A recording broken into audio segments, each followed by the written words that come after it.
show, and I never felt so much anxiety based off of Cajun food. Yeah. It's been 3 days. And it's no one's fault. I'm just like, I'll make it early before I start my stream. And I always wake up and it's like, it's 1:50. And I'm like, ah! Like, I feel for you, my friend. Mm-hmm. Like today, I only got up early because literally my phone started vibrating. I was like, why the fuck are you doing this? I didn't set an alarm. Oh, that's a job offer. Okay, let me just... Yeah, hi, how's it going? I look like I'm waking up Rick and Morty style of how my hair is trying to sound professional, and it is interesting. But I got a job interview, so hey, there's that. Yay. oh, hot damn. Yeah. Hey, there you go. Good That's news. Yeah, we'll see if I will be shipping car radiators soon, which, in all honesty, is one of the easiest jobs ever, so yes, please give me that job. I've been up since about 10 a.m. I had a funeral to go to earlier today, so I've been out of town all day. Mm. Yeah, great grandma passed away a few days ago. Oh, I'm sorry. This month, the end of this month would have been her 101st birthday. Wow. Wow. A great run then. 1922 to 2023.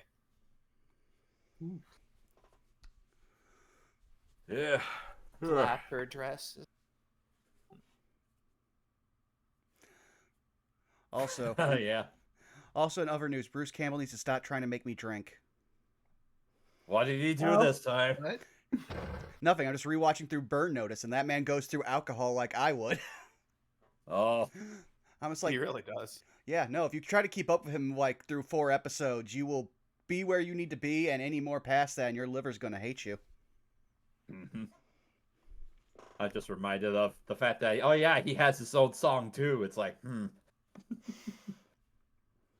Bruce Campbell, Bruce Campbell. I need the measurements for your chin. It makes me think of that country song, X rounds of Jose Cuervo. I'm like, at what point do you listen to this song and follow along, and are you actually like afflicted with alcohol poisoning? Right. Oh yeah, it's like I forget how many rounds he went before he lost count. It's just like, yeah, he probably would have been passed out at like 10 rounds. I think was as far as he got before he lost count. He hit 10 rounds in the song, and then was like, I don't remember where I'm at now. It's always on 5 in Margaritaville, come to think of it. Well, with that all out of the way, if you guys are set to start proper. Yes. Where is Yeah. the music that we got right here? Welcome one and all to another exciting episode of Chult of Personality.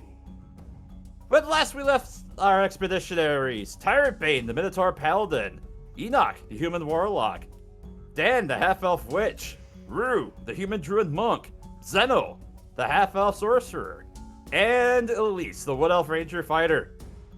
The party had resolved to make their way to Crucible in order to possibly find the location and confirm the rumors that a supposed descendant of the Queen of Omu were being protected there by a group of Aarakocra. But before they set out, they had one very important ritual to perform. A very touching and reverent call to Shanti in order to answer the plight of the 3 straw bundle children that were in possession of the Stone Sisters previously. Having reached out through divine intervention, Shanti had answered the prayers of Enoch as well as Tyrant Bane, who performed the ritual. And in exchange for their services in defeating Asirak in the Darkest Day, as well as their companionship for her disciple Wick, she honored their request and reanimated the 3 children as squashlings. And then much joy was had as a result. With that in tow, the party set out to make their way towards Crucible. But on their way, they encountered a rather curious sight. A ruined palace buried deep in much exotic foliage as well as various songbirds. After stirring up a bunch of crocodiles, they landed on the palace, only to be attacked by some foliage in various forms, including a man trap as well as a few tricolored fronds.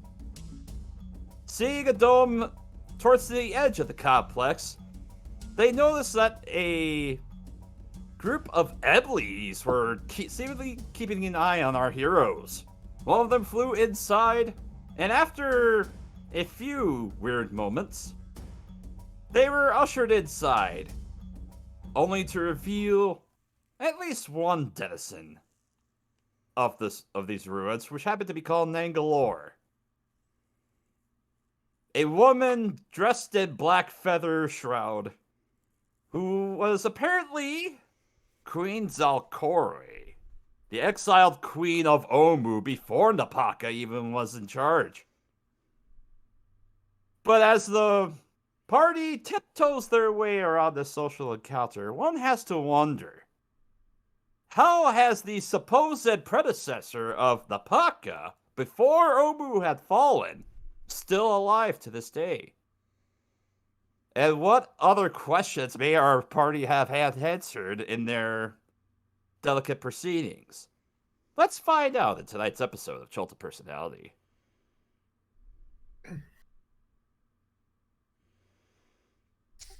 Mel, real quick, remind me when I did Primeval Awareness, what was it that I sensed? I know it was elementals and one other thing.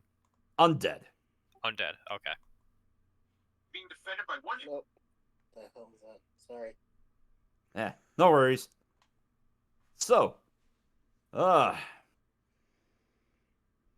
what do you guys wish to do as Salkori seemingly is looking upon all of you? Could we get the map? Oh, you need to add another counter for this again. Okay, I bring you back over to Nangalore. I mean, hey, you're still doing better than our counter for our Strixhaven game, which is up to 7 for every time Shadow Dancer Bob abandons the party. Wow. Why is that is the He's just least like- surprising thing you said about him? He's just like SpongeBob, just la la la la la la. Yeah, no, we made a running joke so that way it hurts less. I was gonna say that's Bob. That's to be expected, but He runs off into the horde of zombies. Just Vaughn just stares at him and just sighs and takes a long drag of his cigarette. Yes, Vaughn does. Meanwhile, my character doesn't notice because his stealth is higher than everyone else's. So he'll just roll a stealth check, message the DM, and be like, "So this is where I'm going." I don't know. I think your stealth's pretty high. You snuck up on me a couple times, scared the shit out of me last one night. Fair enough. But yeah, at which point be like, trying to think of what I have to work with here. Because as we know, despite being a charisma caster, Enoch is not a social boy. Dan's gonna look at Enoch for a second, tap his helmet, but trying to be subtle about it. Trying to signal he wants to mentally talk with him. Yeah. Dan, let's just step outside. If you'll excuse us for one moment here, we need to check on something real quick. Of course. Feel free to take as much time as you are required. Thank you, Your Majesty. Perhaps not too long, though. Dan, You know, I need what you is to the go ahead. plan? What exactly is the plan here? Oh, there is no plan here. This right here, and he will make a perpendicular motion with his hands. This is the track our plan was on, and he will make a jutting motion to the side. This is where we currently are. Okay. You see? Now I need you to do me a favor, and do not make this a ritual.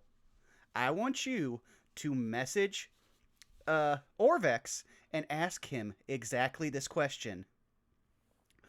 Why was Queen just a sec. Try to remember how. Zalcor. Yeah, Zalkori. Yeah. Zalcori. Why was Queen Zalcor is a brand of music. Yeah. Why was Queen Zalcori exiled from Omu?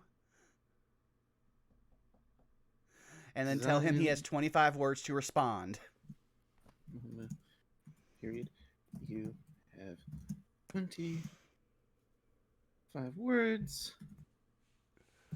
to respond. I typed it out so I would know exactly how many words that was. Okay. So the way I see it before I send that, we really have like maybe 3 options here. 1, I use Fog Cloud and we run as fast as we can so we don't have to deal with this problem anymore, because this is a lot, and that I feel would be a good way to get out of here. 2, he looks at the Iblis. Who are most likely listening to everything we say. And then he's going to say, you know what, he's gonna tap his helmet again so that certain parties are and he's gonna use his helmet of telepathy to try to detect thoughts so he can get in to use the telepathy part of the helmet. Enoch will roll his eyes. So it's a DC 13 save, or you could just let him in. He will let you in as he is literally staring you in the eyes while you wear this helmet. Right. So we could try to assault her in the birds. I think we have a very strong chance considering recent events. I don't know if that'd be a wise decision because we don't know how it would affect the people of Omu, if they would want her alive and in charge. But that is an option in the worst case scenario. Or the last option I think of, we try to break her out, but I don't think that's the wisest at this time. Okay. So in order, if we run away, this will be a giant problem that will come back to bite us, especially since we are trying to deal with the trade princes. And we need a single ruler of Omu so they can't try to backstab us. The other option, killing them. If we find out that we killed someone possibly good, this will set a terrible example for our children and also weigh on our conscience. Or at least you, my conscience, Tyrant Bane's conscience, maybe Zeno's conscience. I'm pretty sure Rue and Elise will sleep fine. And thirdly, most importantly, I'm pretty sure we actually can't free her. Because, remember, she was imprisoned by Ubtao, the actual god of this land that is stronger than all the gods that we've met, and left. I mean, technically speaking, there might be some sort of mechanism in this prison of hers that would free, well, not necessarily free her, but make it so the prison doesn't work that way anymore for her. But that's really just speculation at this point, huh? My friend, he will gesture out. This is not a very large prison, and she's been here for over 100 years. I'm pretty sure she would have found it by now. I mean, we don't know how adept she is with it. It's possible it's beyond her comprehension. I mean, it might need some sort of magical person, or if it's, some sort of god curse-related nonsense, it might be a very specific trigger that has to break it. But, I'm going to send that message to Orvex now. Yeah. And right. We'll continue our planning from there. All right. So, what was the message you wish to send to Orvex? Okay, so it's 13 words. So the full message is, why was Queen Zachlor exiled from Omu? You have 25 words to respond. I'm adding on to that because that's only 13 words. Sorry if I'm interrupting anything kind of important. Queen Zalcori. You just hear it's just a long drawn out. This motherfucker used up all of his message by just humming. I'm going to strangle him. We're going to go all the way back so we can all beat him up. Was I right when he said the goddamn, It's just one of those and then each M just ends up being a word. No! It's adding to the character limit for the tweet. Oh fuck. We all go back. Each Why give haven't one wizards punch in and invented come back over. backspace? Damn it! This magic is so old they hadn't considered backspace. Backspace would be invented 400 years later by the gnome wizard Reverso. The elders inform me she made a deal with a devil for immortality. She was shunned and exiled to where does it say on here?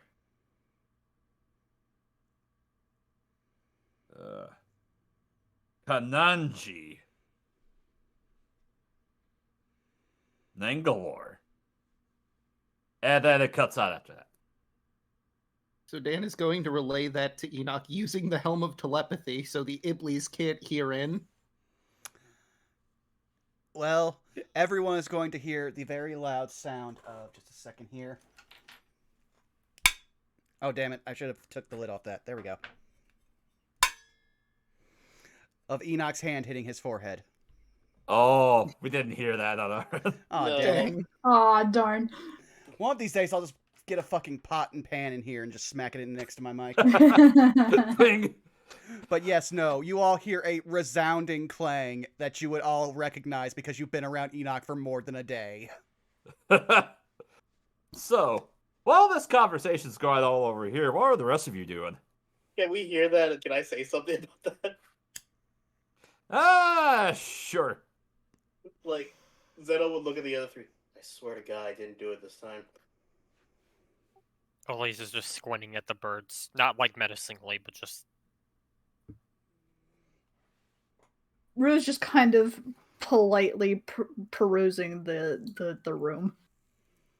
All right. I am still knelt. You're still knelt. Let's see. You're just kind of perusing the room, Rue. Anything in particular you're looking for? Or you just see what's all here? Anything that perhaps stands out or looks suspicious. All right. Give me an investigation check. Okay. Yeah, you know what? You would think that I would just have my character sheet at the ready. You know, just I know this game. Come on, load up. Investigation. Hibishki.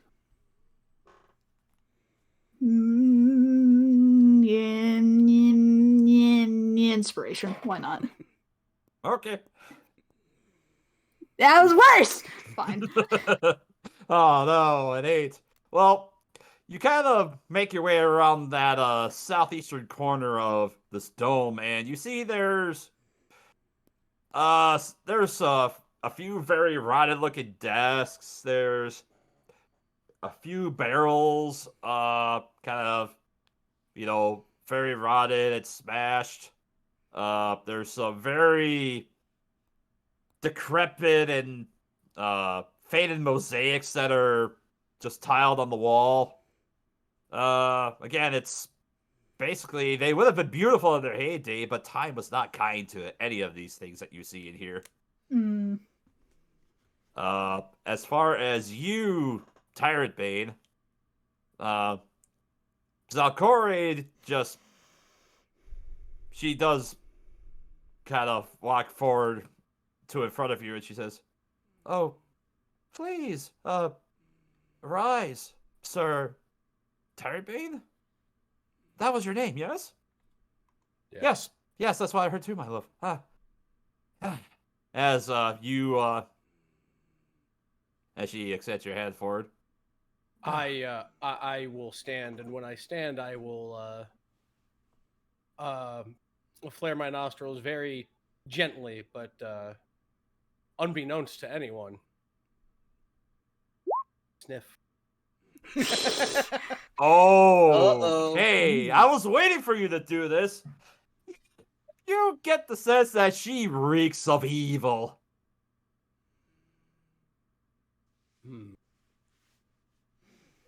Tyrant Bane. Our boy learned.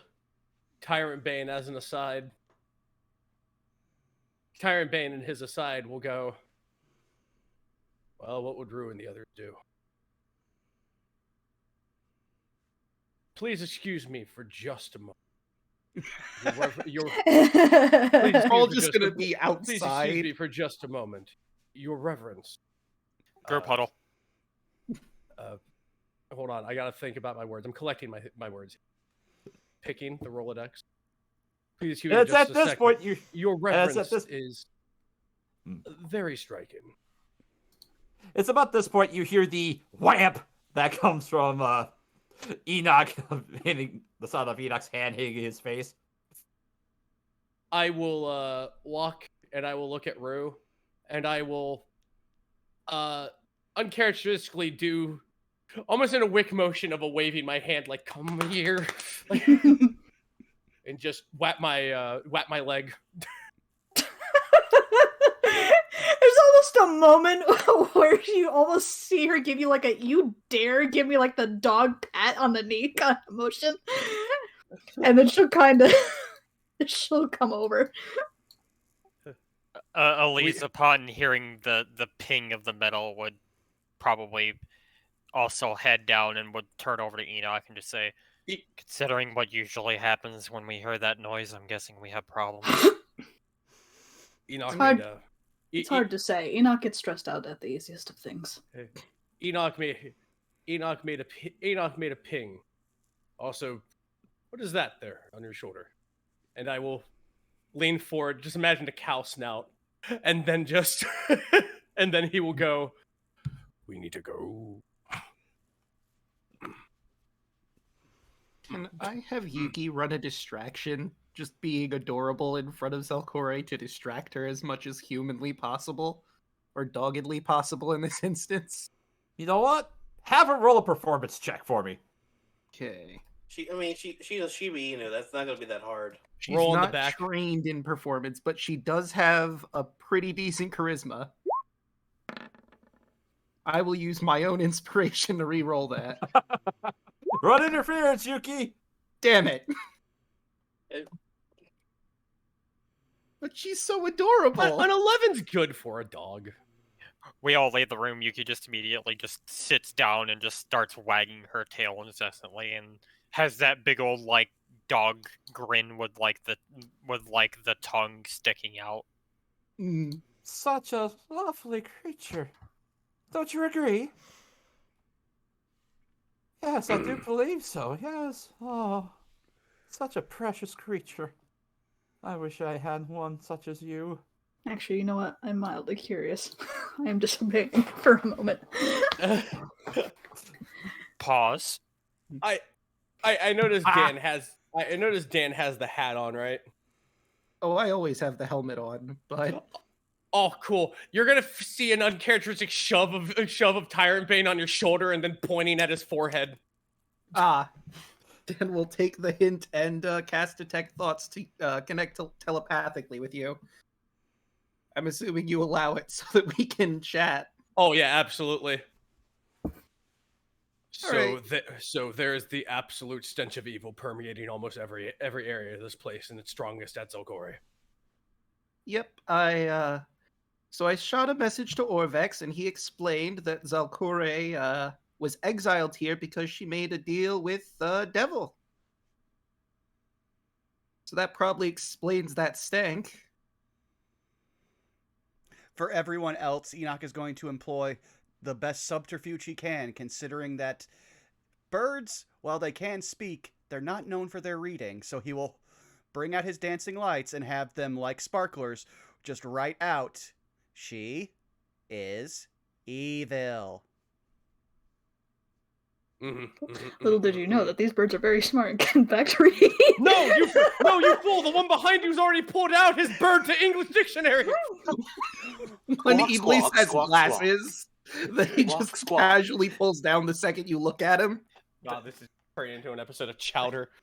They literally just like start doing the mermaid man. Evil.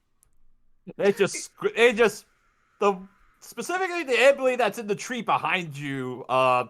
Everyone that notices the Ibli that's in the tree behind Enoch, you see it start to crane its neck and kind of point down, staring at Enoch. Yep, lo and behold. How's the head, Chult? Enoch, I think they're onto you, man. Enoch will try to employ a trick that he learned from the last Ibli. He will reach into his pouch, grab a gold coin, and throw it in the opposite direction. Okay. They may be intelligent, but they're still birds, and there's a shiny thing. Well, no, Question. we literally had to Which- pay the last one to talk to us. Which direction are you throwing the coin at, Enoch? This way. Make a dexterity check to throw it.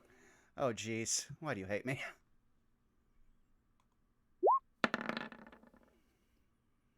Oh no.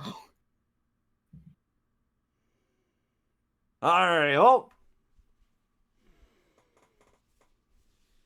Yeah, well, let's see. The coin lands right about here. Everyone kind of looks at the expression on the Ibli. Or these two Ibli. They look down. They see that. This one begins to hop down off of the tree and makes a dive bomb towards the gold coin. Meanwhile, this one, you see it fly in and dive bomb and then go to shove into the other Ibli. Yeah, hey, that works nicely.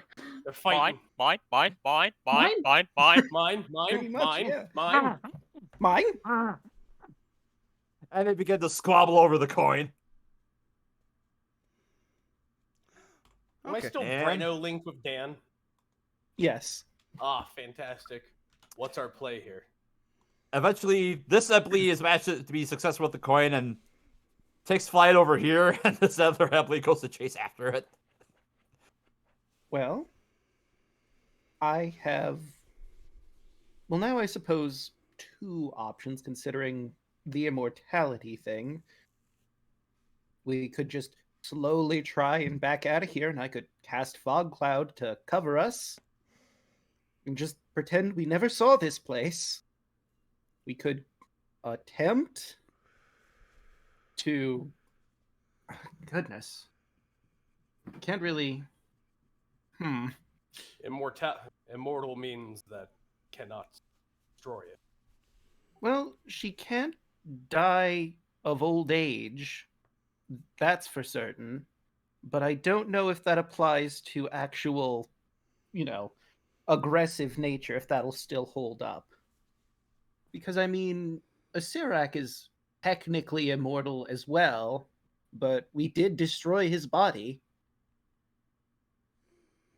I just don't know if that's possible in this instance, nor do I know if it's the best decision. It seems like something we need to get more information on. Right. And Bella, Yes, Elise? shot in the dark. Well, what does those of us have to roll to have knowledge about devils and packs and stuff like that? Probably either a religion or arcana check. Eh, Could roll a religion or arcana. I've pretty got knowledgeable in both. proficiency on Arcana. F it. Or history, I'd argue as well. 8. Let's see. 8. You know what? Just thematically, I will go for arcana. For 24. Alright, Elise, devils are evil, they tend to do bad things, as far as you're aware. Dan, you would know that devils in particular, are very keen to abiding by rules for contracts that they often make with mortals.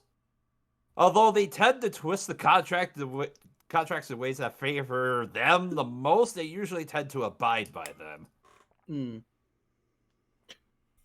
So, whatever devil she made this contract with to be immortal, it's, by the books, legally binding, but they usually try to skew it into their favor more than the recipient. but whatever the letter of that law is, they'll adhere to it. So if we could find maybe the contract in question, although I don't know if there's even a physical contract to find, we could maybe figure out what the terms of it were, and that'd probably help us out. Or we could go with Operation Fog Cloud, which is we just get out of here and pretend we never saw this. Enoch's gonna tap Dan on the shoulder. That goes against my tenet. I care deeply for the jungle, and if this is a problem to the prosperity of Chult, then I would see it. Nothing against anyone. That's just the oaths I took. I mean, she is locked here, it seems. Pretty locked down. So if we left this, so if we quit this place, you wouldn't be able to do us. I mean, I don't think so. Unless someone else finds a way to free her from this place. Where is Rue? I expertly tried to get her. Speaking of which, I was just about to come over to Rue. You said you wanted to do something. I wanted to get back to it. Yeah, Dan, you see Tyrant Bane just look back and forth like Steiner from Final Fantasy IX, just like, what? Exactly. Da, da, da, da. Meanwhile, Rue's gonna tilt her head like as she just kind of calls out for her love, and then she's just gonna tilt her head. Who are you speaking to? Oh. It's my beloved Therataya. Oh, dude. Is he invisible? Is he invisible? No, he's... where is he? Oh, there he is. Yes. And she points over, towards the dais. Is there anything on the dais?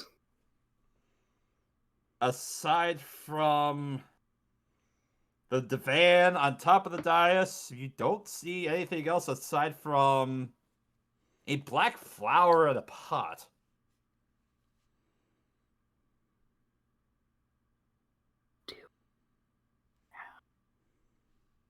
Husband was Flowey from Undertale this whole time. Oh, Spinebuster, that stupid flower. I think everyone wants to do that exact thing. Yes. Before the trolls say Flowey did nothing wrong. Darn, I don't. Can I kind of go up and closely examine the flower? Alright, roll? Let's see, are you just wanting to examine it, see what it looks like, or do you want to discern what it is? Yeah, I'm trying to discern, is this flower suspicious? How sussy of a baka is this flower? Okay, I guess make an investigation check for me. Okay. Hibishki. Dadgummit! Well, as you're looking over this flower, what's interesting about it is that this is a mostly black flower with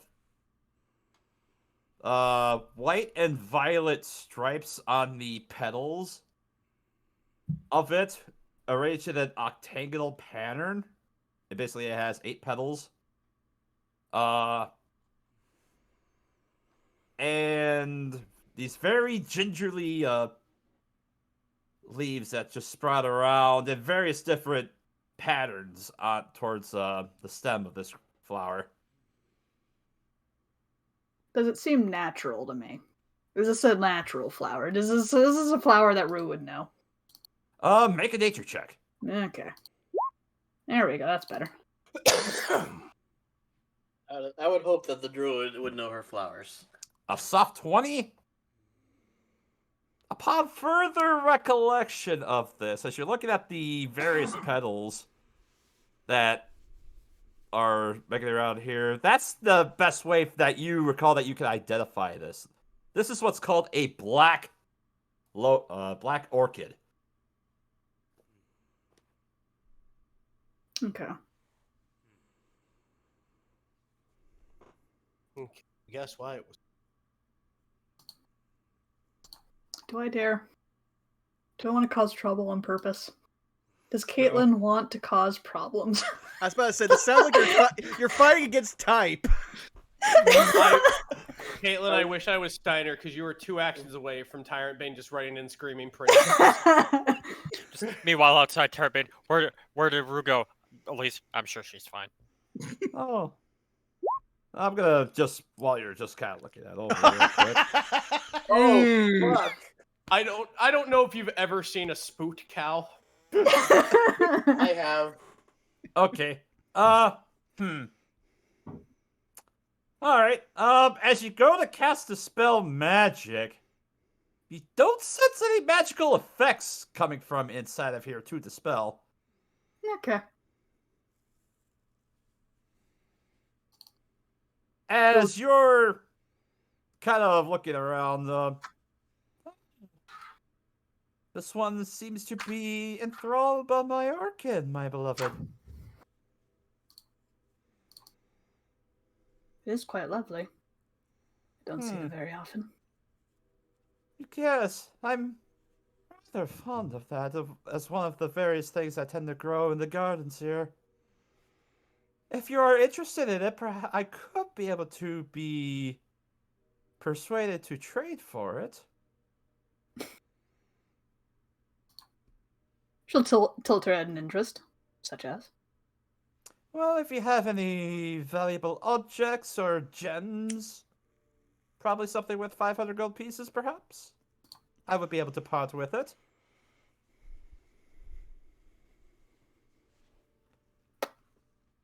Yes, it's quite all right, my beloved.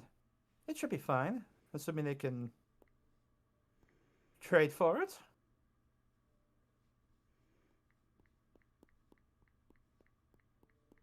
Do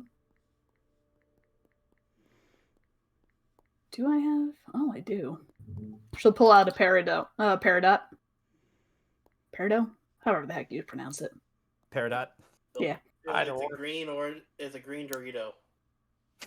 Shout out to all the Steven Universe fans out there. It shouts Claude as soon as you pull it out. Oh, it's a lovely gem. And just so we're clear, this is the Peridot that's worth 500 gold pieces, yes? Yes. All right. Very well. You may have the orchid. Tyrant Bane just opening the door with one hand. Just. And as you look, you see that you see Zakori currently has a gem in her hand, and Rue is going to grab the flower that was on the divan. Yep, we're gonna take one of my empty vials, and she's just going to just gently press it, just for a spot to hold.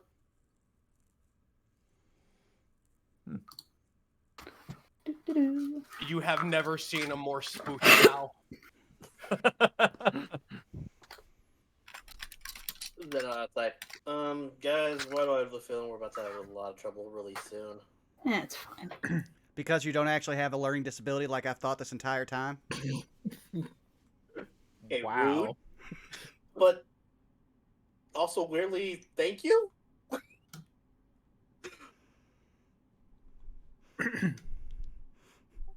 Tell you what, Zeno. Dan's gonna tap his helmet again. I'll fill you in. And if Knock he me- allows him, he'll connect and inform Zeno of all of the things we've learned. In your mind, you're just here. Yeet. That's putting it mildly, but yes. I'm trying not to curse because I really don't want to in your mind right now. I mean, I'm fine. I curse all the fucking time in here.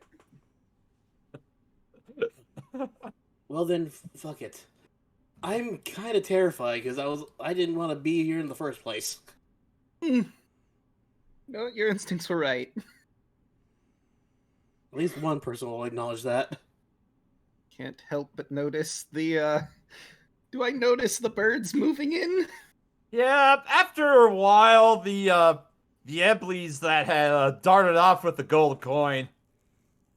You see that after a little spat, that one goes and roosts on the tree over here with the gold coin in its mouth. Meanwhile, across the way, you see that the one that it had defeated is just gives a dejected look as it's looking down and watching the rest of you again. They're getting closer. As Rue, do you see Tyrant Bane right now? I have a picture for you. Hold on, yeah. As you meet eyes of Tyrant Bane, his eyes are just conveying just this expression. And he is staring at the flower in the vial. I'm not gonna lie. I've actually seen that exact expression on a real cow, and it was both cute and hilarious. Unfortunately, Roll20 in this game hates me posting images, so I can't actually share that like I would do in the other games. Oh. And then Rue is just giving you in Discord just the blank look back. But yeah, it's a very just deadpan and calm, like just cool So your to jets. explain the picture, A cool your Tyrant Bane jets is look. wide-eyed like he just saw like an arc demon burst out of the ground. Yep. And she's giving him a cool your jets look. Would Rue have like relayed exactly what the flower is to us, or are we gonna have to figure that out ourselves? I mean, we're still in the room, so as of right now, no, she's quite quiet, and it is now Mhm. all right. If you want to leave, Yeah. Stone grinding as Tyrant Bane backs up out of the doorway. Wait, no, I can make this better. Tyrant Bane goes over here, picks up Yuki in a lowercase c, and then walks backwards out of the room. He's not even walking; he's sliding. Like G-Mod sliding, just Yeah. Digimon sliding like the nun in the Blues Brothers movie. Mm-hmm. Okay. Like we see Tyrell out there. I think that's our cue to leave, isn't it?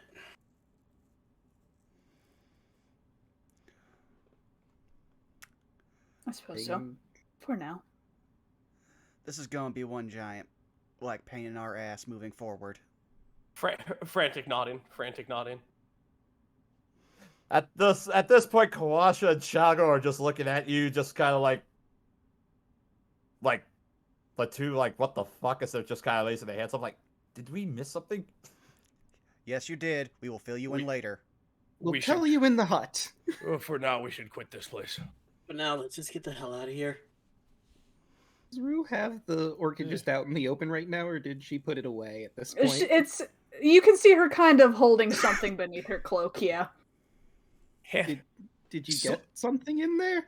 Slowly handing Yuki back to Dan, just a quick press in the chest, like. Elise is going to just quickly poke her head into the room and just look at Zelkor and just be like, "It appears some other business seems to have popped up. We have to take care of, but we'll potentially be back later." Ooh, you got muffled. Yeah, you got muffled the heckin' back. You roboted there Yeah. pretty bad. Oh, how about now? You're fine now. Yeah, you're Oh, fine you're now. fine now. You're fine now. That was weird. But Zakori just looks at you and says, "Oh, such a shame. I was hoping we could perhaps talk a bit more, but if you must be away, know that you are welcome here anytime. Oh, do mind the plants on the way out, though. I'd hate for something bad to happen to you." At least Nod's not gonna say that they've already had to deal with him. Gives her kind of like not like a military salute, but kind of like a ranger's salute and leaves. Especially in the corner gardens, that tends to be a rather interesting effect. We'll keep that in mind. Thank you. Yes, I thought they were rather delightful, beloved. I wish they would have stayed longer. And we're getting the fuck out. Let's see. The run speed of a cow is. I can go very fast on my broom, but we have limited space on it. All right. Favor to leave? She didn't seem too bothered by us. I just told her we had other business to take care of, and she didn't seem too bothered by it. We're hardly done here. We just need to regroup. And then as they're moseying, Rue's gonna give Dan a side glance, and then she'll just kind of idly show him the Black Lotus. With any luck, information.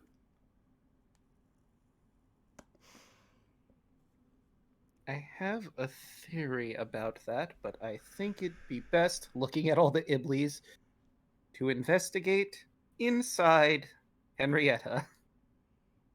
Agreed. And so we Black- all backtrack to our house. Wait, All Black, right. Black Lotus, will it allow you to add 3 mana of any one color to your mana pool? And it also costs you a trust I fund. was thinking that. Yes. It's the most expensive flower she's ever bought. Mhm. Only Tech- cost a single peridot. What a steal! I mean, it has actually dropped in value, though she did basically pay 10 times less of what it's worth. All right. More than likely, if she tries to sell it, she'll probably only get about a third of that. But yeah, so basically we're making our way back to Henrietta, so just let us know when we're there. Okay. It's like we're making our way back. We're all just making magic jokes because why not? All right. Okay, as you make your way over to this collapsed dome over here, Which one? There's a list of them. this one over in the southeast corner. Okay. I'll just go ahead and read this off again. Just out of curiosity. Oh, it's easy. I know the answer for this. As you guys are making your way over here, I need to...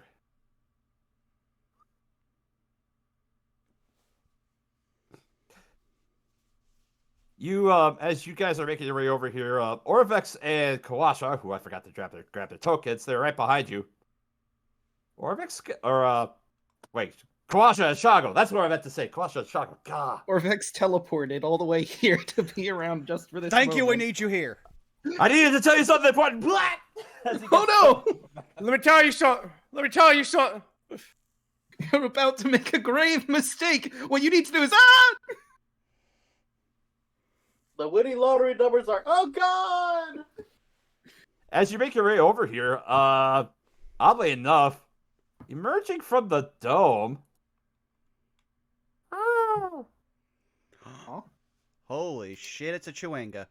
Oh. What are these? Oh, we haven't seen one of these in actual years.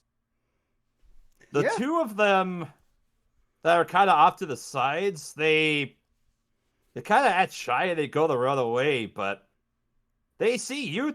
The other one sees you, Tyrant Bane. And as you're making your way up, Kawasha kind of goes forward. Oh, would you look at that? Another Chewinga. Do He I know? likes you. Do I know about Chewingas? History or nature check? Elders, what do you have? 15. Yeah, you would know that Chewingas are basically small elemental spirits. They're rather whimsical and capricious at some points, but they're generally harmless. Oh. Jungle spirits. God, how long has it been since we've seen one of these things? quite a bit. I think it was the beginning of our journey, pretty much. Milla, I'm gonna DM you something real quick. Because I might have just realized something. Do. Well, that's Yes. probably why I sensed elementals around here. Mm-hmm.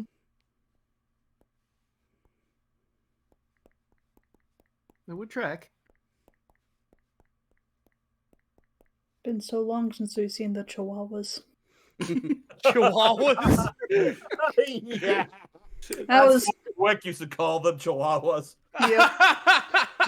Chihuahuas, chalupas, We went through a whole thing with them.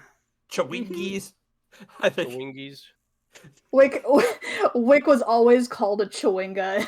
Like, I am not a chihuahua. But did you see what I sent you, Milla? Let me see. Discord. Oh. I have to double check that. 1 second, Vaughn. Because if so, Not we to might have see just if learned they a actually whole lot do of speak stuff. a language. Let's see. Chawinga. They don't speak. Ah. Well, The only thing they do say is like, ooh. And this Chawinga right here, Tire Bay, that sheepishly kind of goes to approach you. I will slowly take a knee toward it, and I will like just crouch down to it, and I will just hold out my hand a little bit, going, "It's fine." It kind of does that childlike thing when it sees something really tall and it just kind of loses balance for just a split second before it regains itself.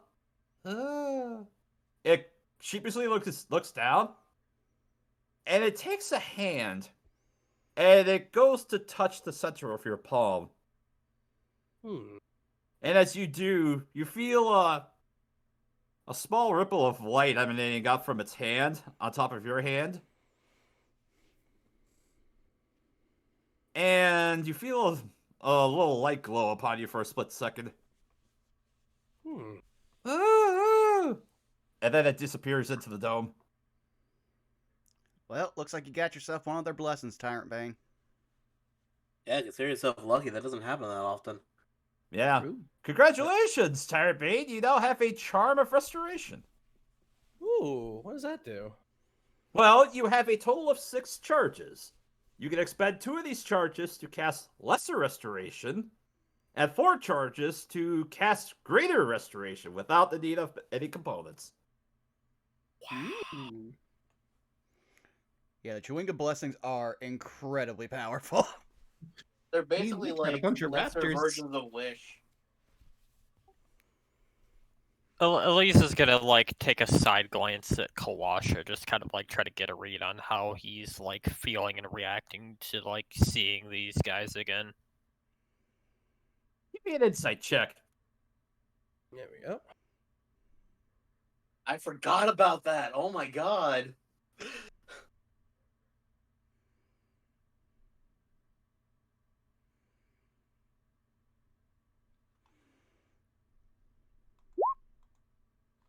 13.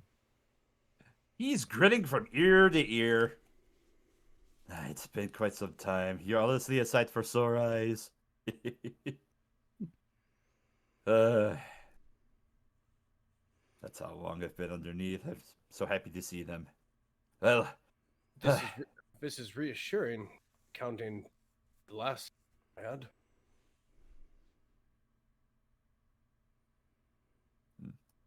all right. Well, I suppose to the house, I guess, as he and Shaco begin to make their way around here.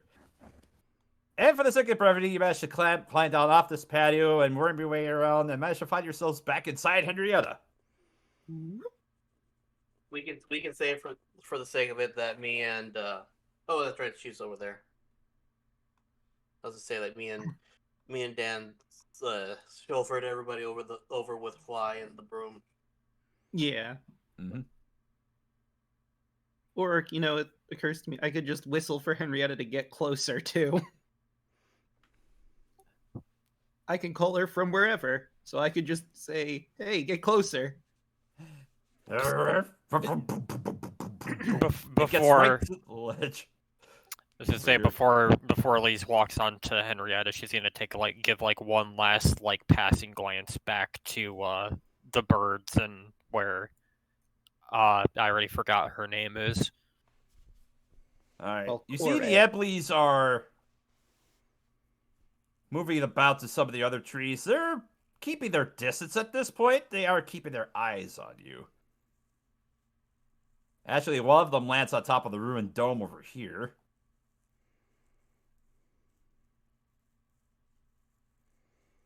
One lands over here.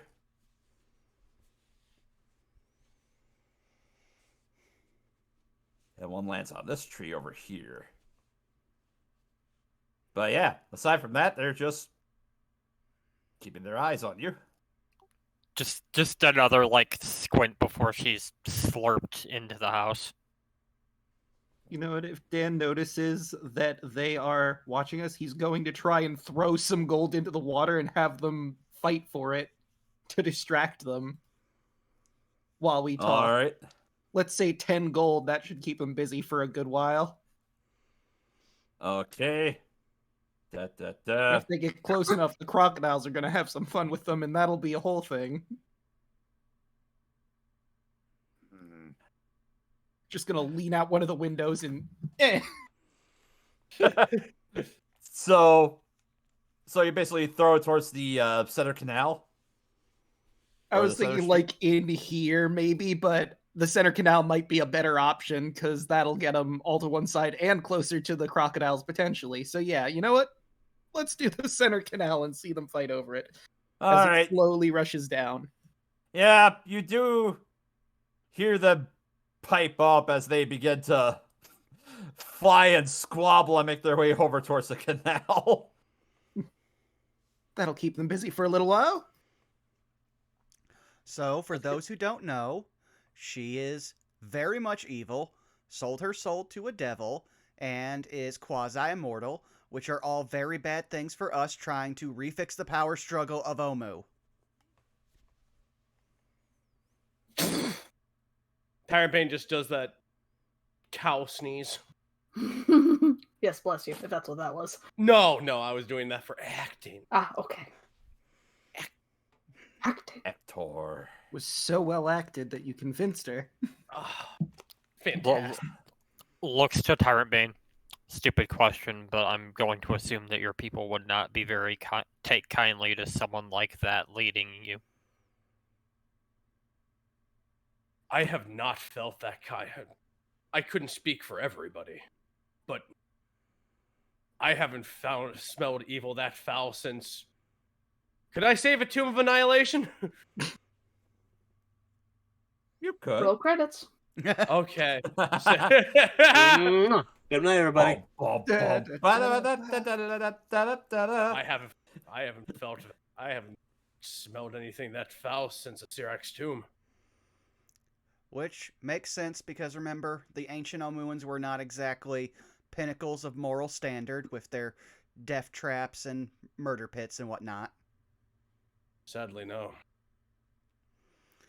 My biggest concern is that even if we try to keep this secret long enough, eventually if we're going to start trying to create a route to Omu from Port Nyanzaru, there will eventually be someone stupid enough to find this place. And if you need proof, he'll gesture to the rest of the group. We managed to. That is true. And the second the trade princes find out that there is someone else with a legitimate claim to the throne, well, considering we already had one trade prince literally blackmail us into killing someone for him, sorry again about that, Shago. Well, no offense taken since you didn't follow through on it. I mean, yeah. Why would we? You're an awesome guy. Hey, you kind of see that that wide monkey-like grin he has on his face. I do my best. So what would be our option here? If we could know more, Dan told me that the devils have something to do with contracts, right? I've never encountered them. I actually have a theory based on that flower that Rue has just acquired. Yeah, you see Rue kind of sitting cross-legged on the floor with the lotus kind of placed in front of her, and she just kind of looks like she's meditating for the moment. Oh, My theory... Sorry, go ahead. No, you're not just going to go, oh, I think she's about to do some druidy thing. Well, while she's doing that, I can explain what my theory is. Yes, So- please do. I imagine that with these sorts of contracts, there's usually some way to symbolize it. Sometimes it's just as simple as a sheet of paper. Other times it's a gift given to someone that symbolizes the deal that has been made. Now, I can't be 100% sure, but I think maybe that Lotus might actually be the proof of contract, as it were. Now, she gave it up easily, but she's been isolated for 500 years all on her own. She may have either forgotten that's what it is, or she's so out of her mind that she didn't consider it until giving it up. Or she doesn't know that. Or it may not even be the contract, as you described, as Kawasha chimes in.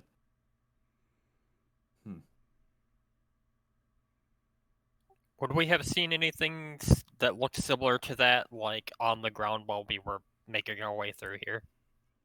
No, actually.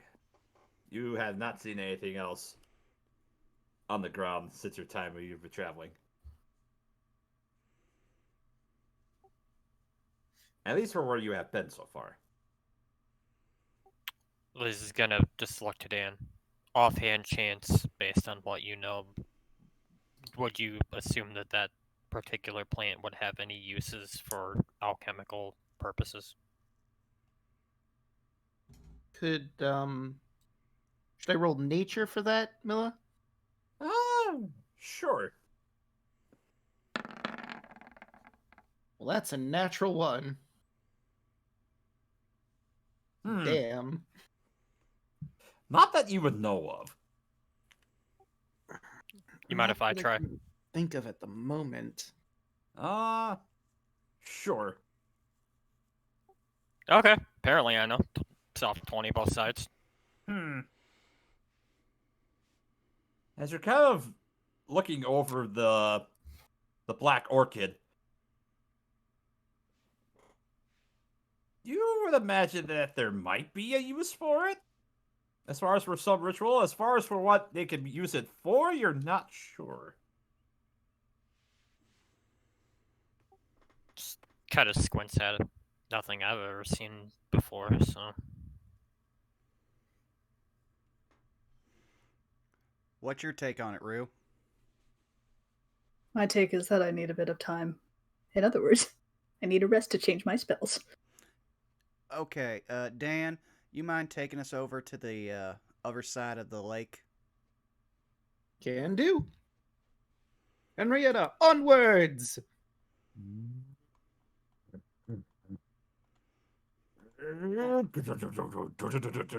As the house creaks as Henrietta uprights herself, and you are escorted through the water and on the opposite side of the river. Those crocodiles are all like, God damn it! We want to eat! Hey, there's some Iblis up there. Try to get them, you lazy crocodiles. I tried to help you, but you didn't get the gold didn't come down far enough. Contemplates the idea of throwing a gold coin into the herd of crocodiles. All right. Well, while we give Rue time to meditate on her spells, Kawasha, Shago, and kids, could y'all come over here with me? Just gonna do a little insurance policy here. Okay. Well, Kawasha, actually, I already got you, and he'll motion up to the weird earring that he got when he wrote his name into his arm guard. Now, this is mostly just to keep you all safe until we get back to civilization, but I've got this ability that helps keep my friends alive. And since everyone else is pretty good at that already, I think it'd be good to definitely get your names, and he points to the kids, as well as you two, and I've already got Kawasha, so if you'll just type your names into here, and he'll hold out his metallic arm out to them, then I can protect all y'all. Okay. As the kids all look up and they start to figure out, it's like, wait.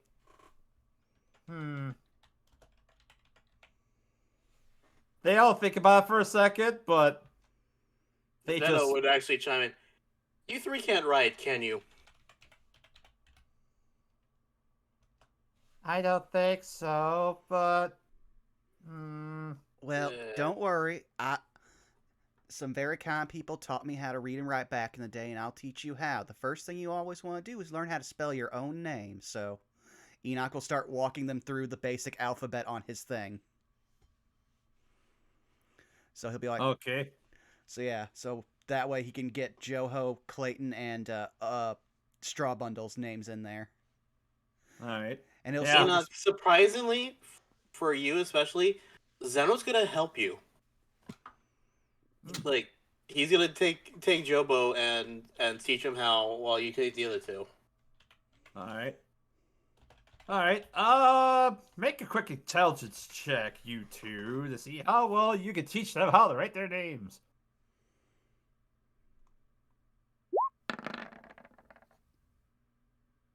16. 16, Zeno? 20. Yeah, between the two of you, taking your time and just kind of looking through, it takes a little bit, but yeah, it's like very, like, kindergartner's first assignment sheet, just very squiggly lines. You see Clay, write his name, Joho, and then Straw Bundle. And yeah, they mentioned their names, and then Kawasha and Shago follow shortly thereafter. Yeah, so Kawasha already had it, but Shago gets, and I hate to have it sound like this, but it's again the best way I can flavor it. Appearing on his ear is an earring that looks like a tracking tag, and across the stems of each of the kids is a little ring that's basically there to restart their hearts if they drop below 1 hit point. So there you go. Now until we get back to civilization, you all will be okay. Oh, I like the way. Oh, this is so awesome. As Straw Bundle giggles a little bit. Thank you, Uncle Enoch. Enoch with the face of, I don't know how to process these emotions. His heart grew 3 sizes that day. He's becoming a dad. Well, no, at this point it would just be like, oh no, my pacemaker. It's the Tin Man from Wizard of Oz. I know I have a heart. I'm here all alone. healing. Feeling. But yeah, while that's going, Enoch will just spend time with Zeno trying to teach the kids just the basics of the alphabet while we give Rue 8 hours to change their spells. Alright. Anything else you guys want to do in the meantime, or should we just cut straight to the long rest? Hoping commune with nature could maybe get me in touch with the orchid, but it's more about the area you're in. Guess what I'm already doing? All right. Oh, here we go. Alright, I assume you're having speak with plants? Indeed. Ah, yes, speak with plants.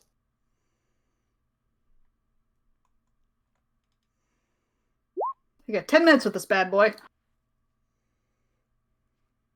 Talk to this plant.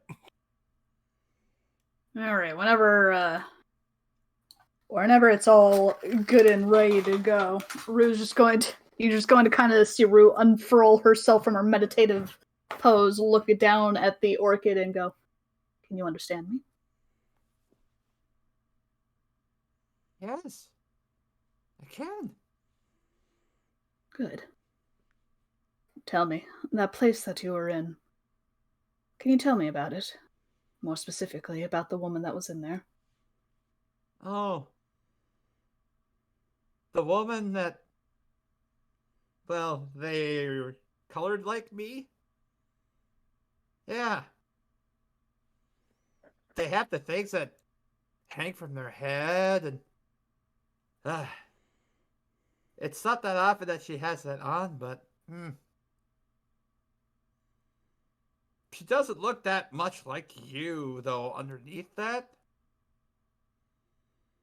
I don't know, it looks like they have snakes. Is her headpiece important? Well, yeah, she does have that on a lot, yes. But sometimes I sit in my pot or I sit in this thing and she's gone for a long time, and then sometimes she comes back and then she lays down next to me. That's usually what happens. You've been told that she has made a deal with the devil. Would you perhaps know of anything such as a contract? What's a contract? A binding agreement. What's an Usually- agreement? Well, how should I say this? Say if I promised you that I would give you water every day, give you shelter, and you found that to be a good arrangement. That is something of an agreement. Nope, I haven't seen her do anything like that. Are there perhaps any items that she covets?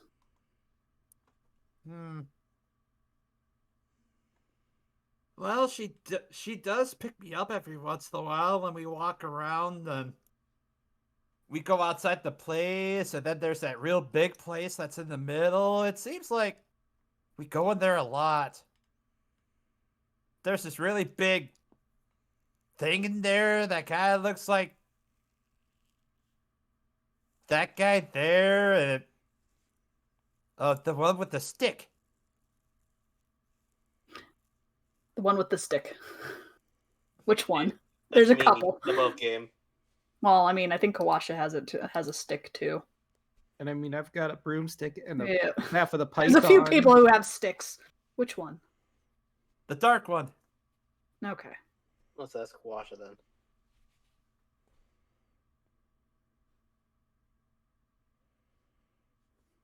Does she Yeah. ever do anything? No. She waters me. And if there's sunlight, she'll take me out there every once in a while. But normally, we just walk around, we go into the really big place in the middle, and there's a spot with lots of water underneath there, but it's too far down, I can't get in there, and there's this weird shaped thing that's right by the big person thing in there, but it seems like she looks at it a lot. But then we walk around some more, we see a bunch of other plants, and we look at the water that's back behind the big place, and we just walk around. That's basically all she does. Sometimes she laughs, sometimes she cries. Sometimes she gets really angry. What about? I don't know.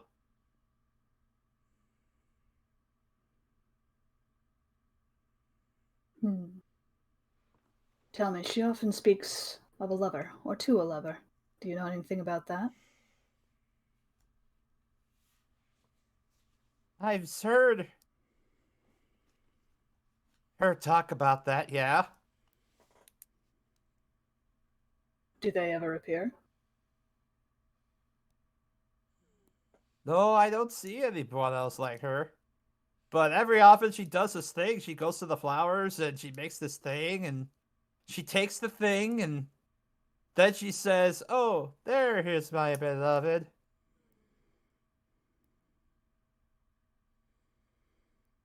I know I'm speaking with plants, but out of curiosity, I don't think it specifically says. Can the others understand them? Let's see, your blue plants within 30 feet of you to limit sentience and animation, giving them the ability to communicate with you and following your simple commands. So I would assume that, yeah, that's only able to communicate with you. Yeah, okay, that's fair enough. Enoch's just sitting in the corner teaching the kids how to read, just thinking to himself, druid shit. But she does seem to say that word a lot around the big man thing.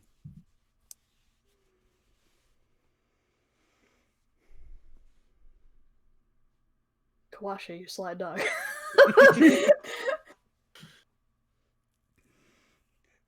I thought your rule was to slay the undead, not lay the undead, Kawasha.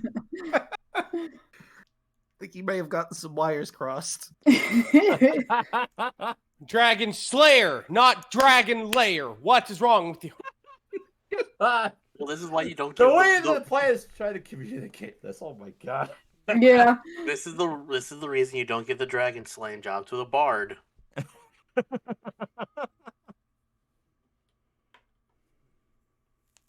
All right, as she'll ponder for a moment, and then she'll kind of relay all of this to the others. Is there anything else I should ask?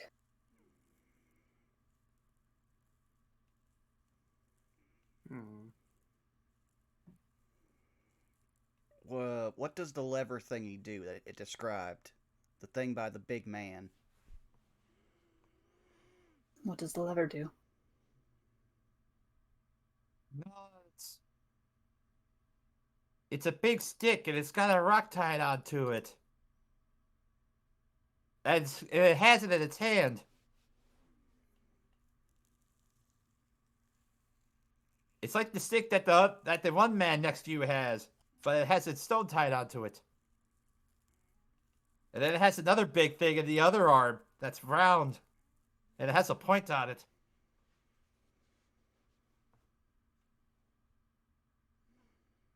Round and flat, perhaps? Yeah, it's flat. Alright. Potentially a shield, then.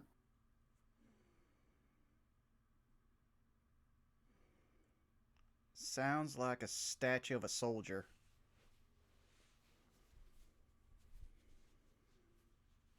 Well, Kawasha, it says that it looks a little bit like you. Don't suppose that'll ring any bells, would it?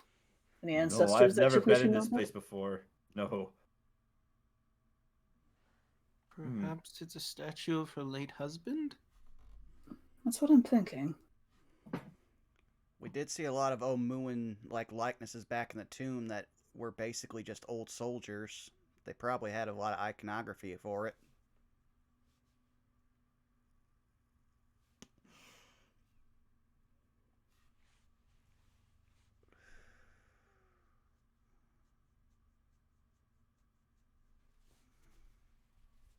Well, it's all I can think of.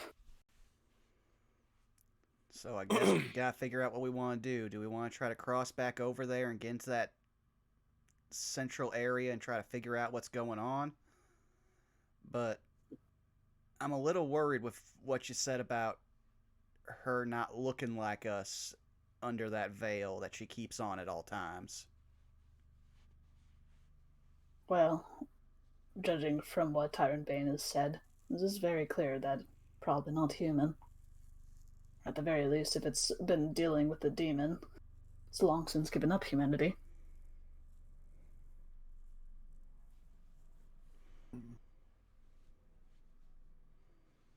For all we know, it could be the devil itself. Mm-hmm. Don't unfortunately know the terms of their agreement. Elise's brain right now. What if the devil is her husband? The devil.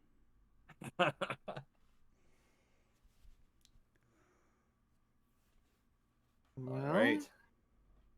the only place I could think of where evidence of that contract might be, or what's keeping her imprisoned here, would be that central building. If we want to do anything here, it seems like our only thing to do to get in there. Or we abandon this place and hope no one ever comes here. Our luck is More nowhere partial. near that good. Yeah, but I'm more partial to that idea. Well, considering that we've defeated the Sirak, I think we could, stand toe-to-toe with the devil. Why not? Enoch thinks back to, You think she's got a giant like lightning portal we can just drop it in like last time? I just imagine she says that, and Tyrant Bane's eyes just immediately return to scared cow face. It's okay, we can fight a devil. Excuse the fuck out of you. Really, Tyrant Bane, I don't know why you were so scared of this little thing. She says as she just kind of gently picks it back up. It's not cursed. Not that I can tell. No magic. Seems perfectly polite, really. Oh! Oh, good! As he leans against the wall and just puts a hand to prop up himself. Just covering like Shaggy in the corner as Rue's just looking at him with a magnifying glass. Oh, thank goodness.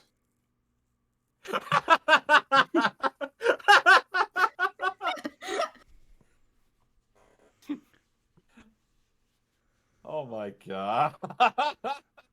Okay, so since it sounds like we're gonna head back there, do we want to take care of her first, or do we want to investigate the Central Plaza? I think perhaps the Central Plaza would be smart. Heck, if we can even take care of what needs to be taken care of in there without her even knowing, all the better. Agreed. Who knows? We might be able to find 2 devils. The only thing I'm we joking. really- I hope we don't. I do. The only thing we really have to worry about is the Iblis reporting us, but we could probably throw some more gold to distract them for long enough. Truth be told, I think I could handle that without getting rid of any actual monetary wealth. 1 second as I double check the duration of a certain spell.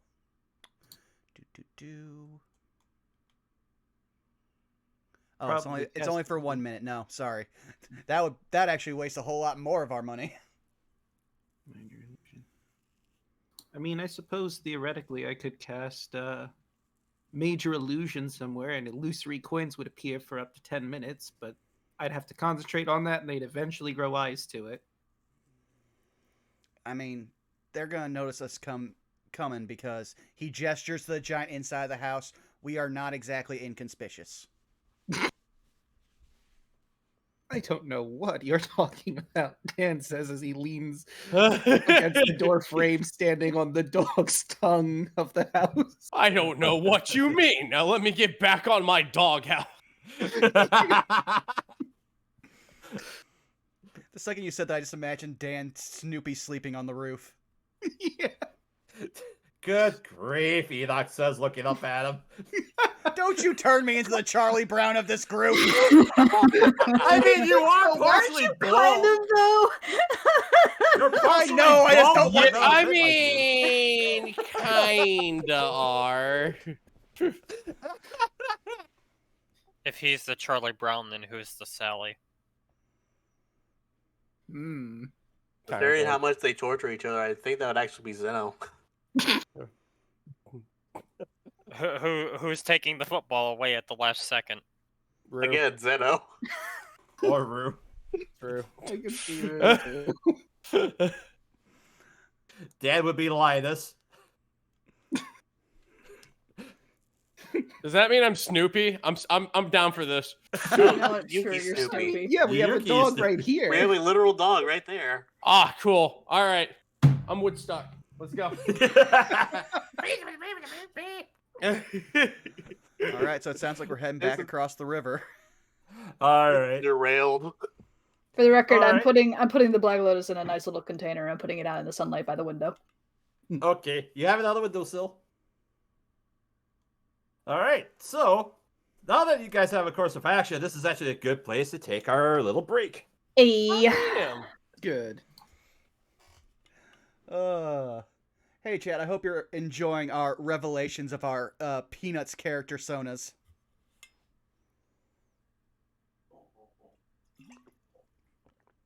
Though I'll also step away momentarily because I need to refill my water before I start drinking beer tonight. Oh, see?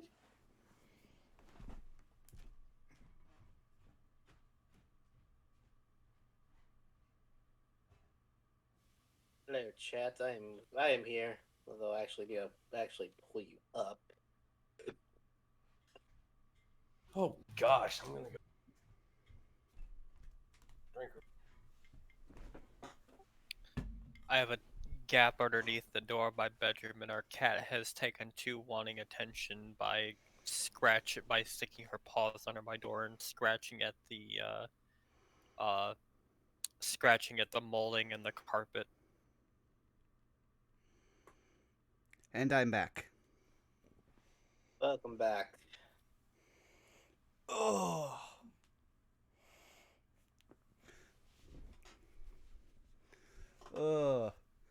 Also, I guess I should make the announcement again for those, since our streaming schedule's been all over the place. For those who don't know, we now have follower emotes on the channel, so now everyone gets something. Now, if only Twitch would not make it so that way follower emotes are deprioritized anywhere except the channel they're used. I mean, their channel they're from. Because I want them in my frequent bar. I like this emote. It was a gift. Observe. Right there. There it is.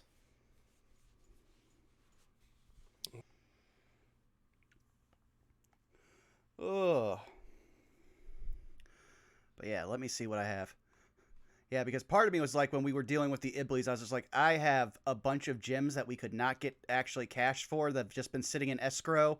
And I was just like, hey, I could just use, animate object and create a bunch of flying gems for them to chase. But then animate object only lasts for 1 minute because it's an incredibly powerful spell and they don't want us to break the game.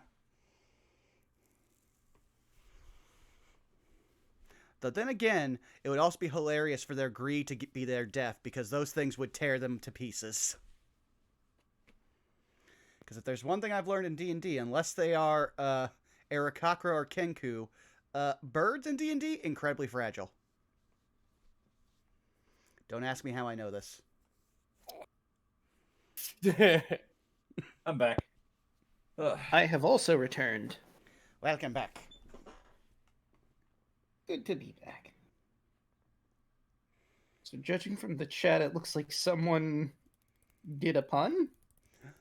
No, Robot was trying to entice people to pun while I refilled my water bottle, but I stepped on that. Aww. We're an anti-pun channel, he says, when he has 5 different games going where there's at least 3 punners. Well, if people want puns in their D&D experience, there's my Thursday game and my giant catalog of puns that I am free to use whenever I feel like it. He has a literal book. He uses it all the time during our Soul Link streams. Well, it's not a book necessarily. It's just I have a catalog of snapshotted puns and wait a second. pictures from the calendar I had. And now I have 2 websites from my players that gave me animal-based puns. Speaking of animal-based puns, Let's see if I can actually show off the picture of Terrified Tyrant Bane at a proper size. Oop, there we go. Yeah, that's the face Tyrant Bane was using the entire time. Yep. That poor Brad Sweets, he's so scared. Which is gonna be so great if people immediately are just skipping past the breaks and they'll immediately see us go to live scene and this is the image that YouTube brings up. Just as they're tracking through, suddenly horrified cow. That needs to be a clip. So It badly. does. Hell, Robot, yeah, that cow has seen some shit. Probably. All right, is everyone back? Because if not, I'm gonna go go real quick, get some water. Yeah, go ahead and check your bio, dude. Yes, I've I also was gonna say. Oh, go ahead. Oh no. I was just gonna follow to something else, but you go ahead, Eli. Thought you're more important. Well, I have also been working with CG and Citric on some homebrew content for down the line, as we're still working on the first of our published homebrew, which may be end of March. It's taking a long time, okay? But if that one does well, I might have 4 new Warlock subclasses that are all Pact Boon neutral for people to use. So if you're interested in playing a Warlock whose patron might be an Angry Tree, someone who's really good at swinging a sword, an actual physical library, or Khonshu from Moon Knight, because I lost all sense of originality by idea 4 and was just like, let's finish this. But yes, they're basically made to be as completely Pact Boon neutral as possible, so you could use any of the 4 vanilla Pact Boons from 5e, or any of the 19 Warlock pack boons that I've cooked up over the last year, as seen in Pack Tactics, which, hey, if you're interested, there's that playlist over on the YouTube to check out. And there's some chillin'. Nice. Hey, what do you call an insect from another country? What do you call Important. it? Why do you hurt me like this? He's opened the floodgates. I have to resist, but I can't. I don't think I'm strong enough. Find your inner strength. Dark side. I'm the devil, wants the angel. Do it. I may have done this in my own, but I'm gonna use it again because I like this one. What do you call dental X-rays? Toothpicks. I'm sorry, I'm weak. Just remember, Dan, you can't actually escape Enoch. He can fly too. This is true. I'm saying, if I were a dragon, I would clearly hoard puns.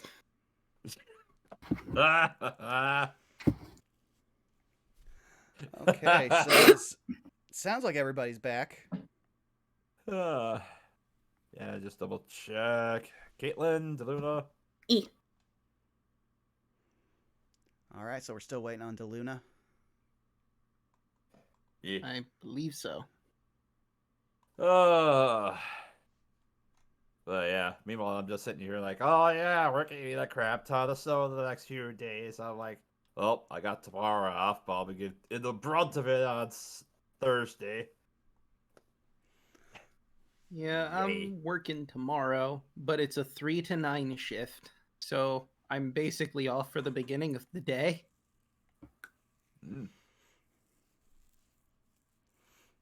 Yeah, let's see. Oh man, why do I feel so tired right now? Blah blah blah. Also, this I see you up there. if this queen turns out to be another lich, I'm just gonna be like, okay, we just need to shut down Chult. The dinosaurs were fine. The horrible monsters, fine. The plants, okay, you were pushing it, but this would be the third lich we would have encountered in Chult alone. What is this, the fucking lich meeting ground? This just like a fucking waypoint before you go off to some other fucking world? Though I would love for What's-Her-Face to show back up and be like, I am here for my revenge. Oh, you didn't get the memo. Yeah, just Melindra just popping in like, oh. Well, goes back to her teleportation circle. Nope, I'm out. That's what she thinks. Enoch with his teleportation circle. She just pops in, aha, I finally found Domu. And there's just a bunch of minotaurs roaming around. We're still there, and we all just look at it like, what are you doing? Get out of here. They don't pay me enough for this shit. Just turn around and leave. Also, I was wondering, like, why the hell is it so hot in my room?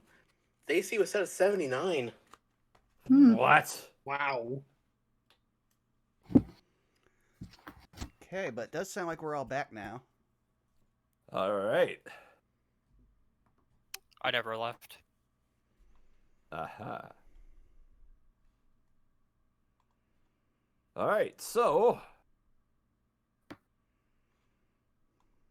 as you guys have devised your means of getting across, or as you pondered about what you're going to do, that's the question. How are you guys going to get to the center dome? Gestures at doghouse. Good luck stopping her. Just Will Smith, just hands. Well, it might not be a bad idea to try to do this quietly, actually, considering she'll point out doors to the birds. I mean, are they still there? Because it's been 8 hours.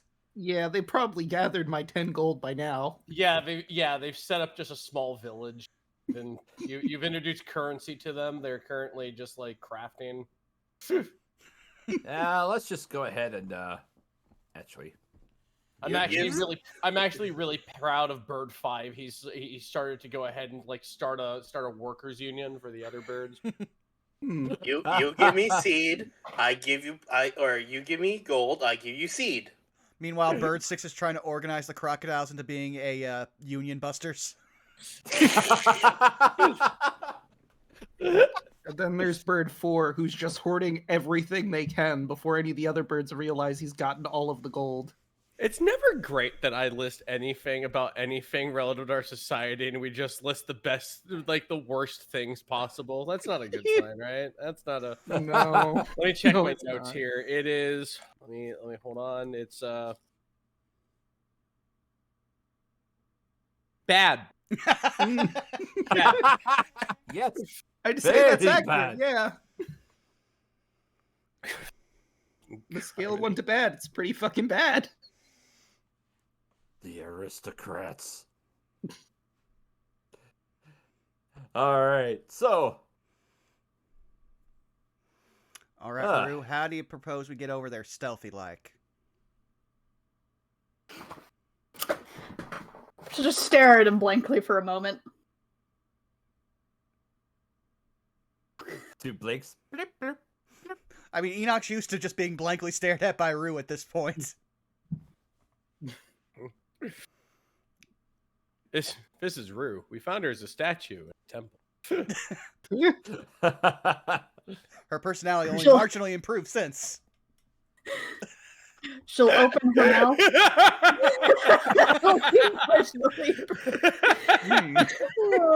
Yeah, you ain't. Oh my God. Wow. I can For a turn person you've invisible. only known for like 10, 12 days. I've known them for Wow. over a month. Hold on a second, I just had an idea. Greater invisibility says you or a creature you touch. Could I touch Henrietta and make her invisible? And then us being inside her, all also being invisible by technicality. Okay, Oh let me my see what you're trying to do God. here. Let me see what you're Okay. doing here. You are trying to Wonder Woman invisible jet. Yes, pretty much. I Oh love that. my Please, God. Please give him an advantage for that. That is fucking brilliant. I love this idea. Let's go with it. Hooray! My first idea was going to say, Hooray! hey, I can turn myself invisible. Now, wait a second. Creature you touch. Interesting.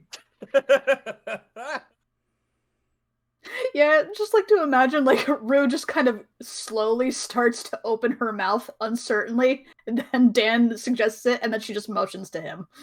It just has a hand just before the wall of where anyone says anything. I am 100% down to do this. This sounds hilarious and amazing. Well, it is literally the best and only plan we have. Do it, Dan. Mayor Invisibilitas. And from his hand, the walls will start to vanish around him. Oh God! If only I could implant a token upon Henrietta, just to be like, you know what? I'll do one better.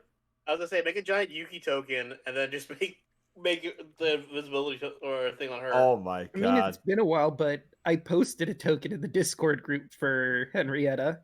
Oh God! Now I gotta go. I'll do it next session. I'll have that token in next Oh, session. this is gonna be so great. I could also just repost it for next. Well, I'll repost it now, and you can put it in next session. All right. I so, love looking at the house. Show me the terrifying house. Oh, game. All right. We got used to that rather quickly, didn't we? Yeah. I mean, we learned not to question what everyone else here could do a while ago.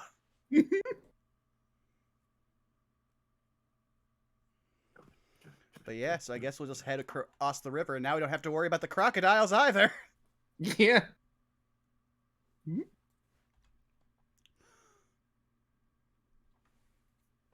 as you make your way across, push away some of the trees aside. You have to make a stealth check for me. Okay. Let's look at her stats via animated hut. It would be with advantage because she's invisible. See, her dex is 12, what does that give her as a modifier? A 1. That would be a +1. Okay. Whoop. Well, that's a 3, but that's a natural But that 20. 20 for a That's what's like 21. 21. Oh yeah, 21. Stealth house, stealth house, stealth house. The Metal fact Gear. that we can do this is amazing, and I'm smiling right now, guys. I don't know about you guys. Oh, Same. Metal This Gear is- Solid music playing the whole time. this is that beautiful kind of stupid where you're just like, yeah, no, I just have to enjoy this. Alright. There's literally no downside. This is. God, this is the dumbest thing. I love this. Alright. And let me go ahead and read off the central dome as you get a chance to make it way closer. Where is it? There. No, it's not the one. Which one is it? Ah, yes. Traces of gold-colored plaster still cling to this dome in a few spots, but everywhere else you see old weathered bricks, more than a few of which have fallen through.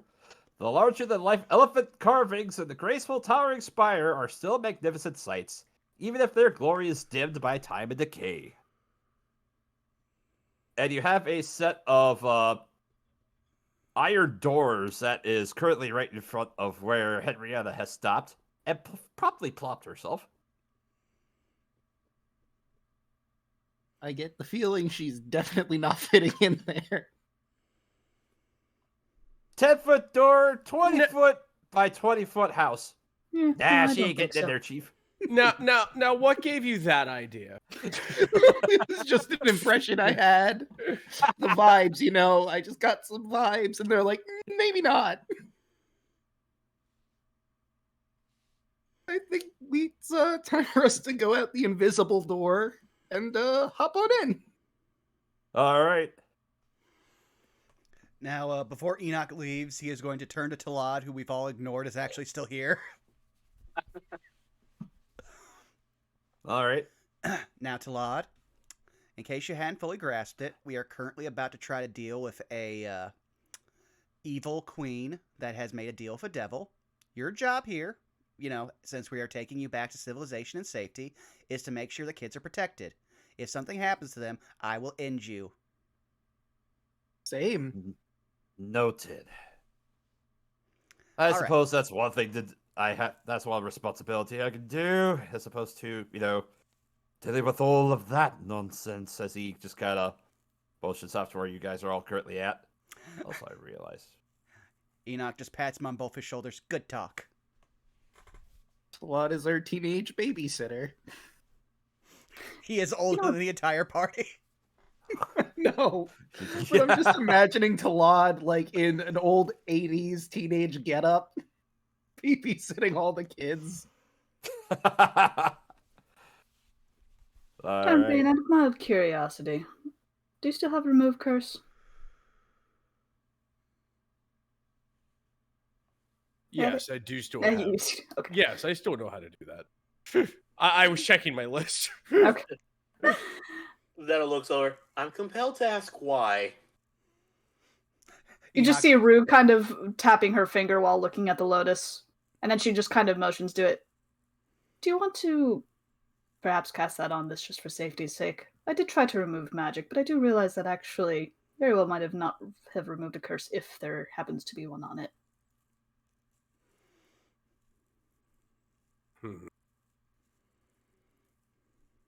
I do have the ability to remove curses still, so it shouldn't be much of a problem.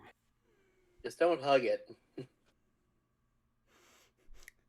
Gestures to the fucking skull still hovering behind Zeno.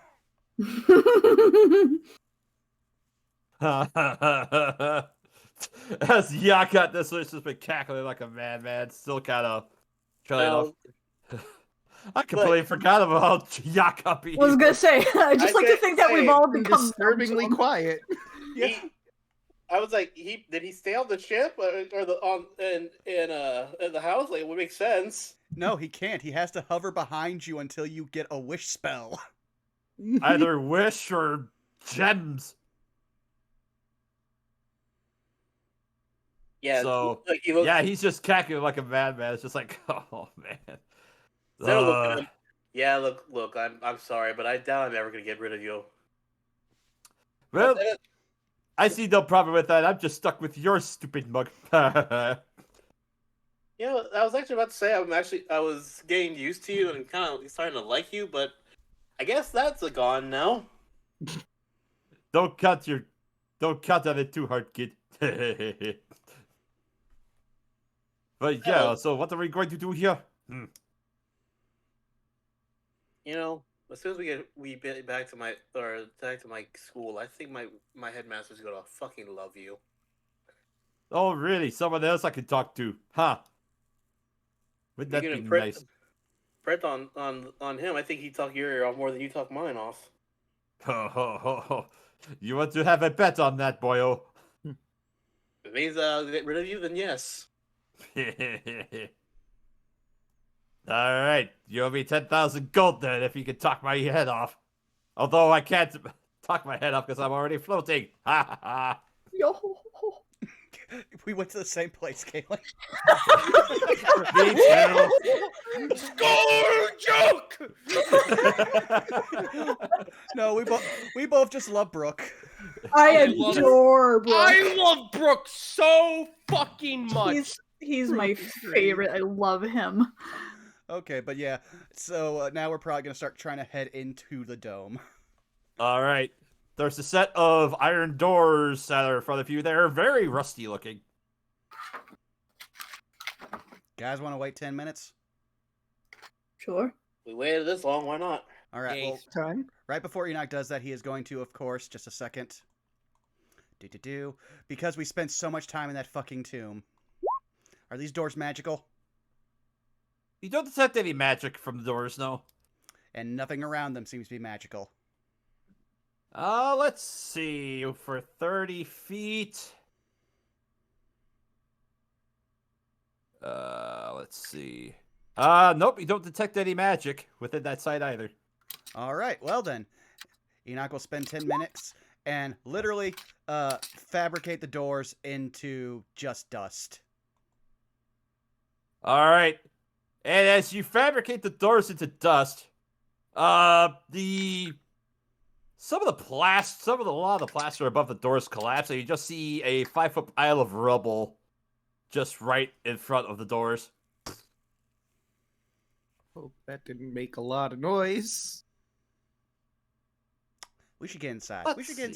Let's get inside. All right.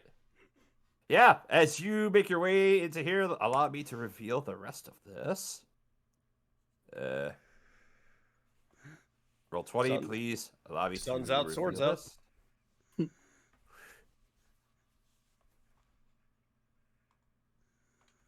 Da-dee-da-da-da-da. I guess I An should also... 18-foot... Oh, go ahead. I was just going to say, preemptively when we go inside, Enoch turns his hand to a sword just in case.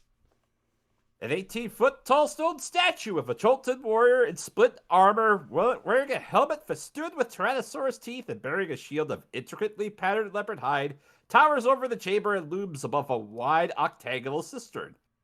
The chamber echoes with the sounds of rainwater dripping from the ceiling into the gaping pit. The face of the giant warrior statue is obliterated by deep gouges, but the rest of the statue remains intact. Clutched in the statue's right hand is a stone spear, and resting on the floor beneath it is a clay urn. North of the statue is an open balcony overlooking a flooded garden. Standing to one side of the giant warrior is another statue, this one much smaller. Exquisitely lifelike, it depicts a man reaching for the urn, his face turned toward the balcony. In his lifeless eyes you see terror. Stone steps ascend along the curved wall to the level of a second floor, but that floor is almost entirely collapsed. Someone's been there, however, because a message of some sort is scrawled across the doomed ceiling. Can I read the message from here? Not from where you're standing. You would have to probably get closer to it in order to see it. I also had a question. I have another theory about what exactly Her Majesty is considering the statue that's there. What could I roll to extrapolate what my theory is? I was wondering if anyone else is going to wonder about that. Yep. Because she looks like Snake under there, stone statue. The dots are connecting. Yep. All right. Evil. Yes. Oh yes, yes, Mermaid Man, evil. Evil. Evil. All right. I wonder. Probably an Arcana check for you, Dan, if you want to try and put the That connected sounds like dots. a plan. Got a 16.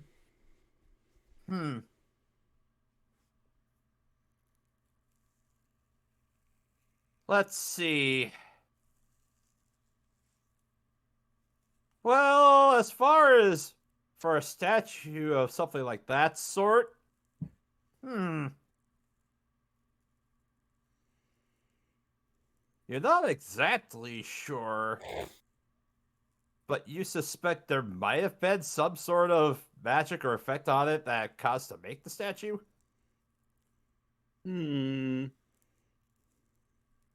So something magical caused that statue over there.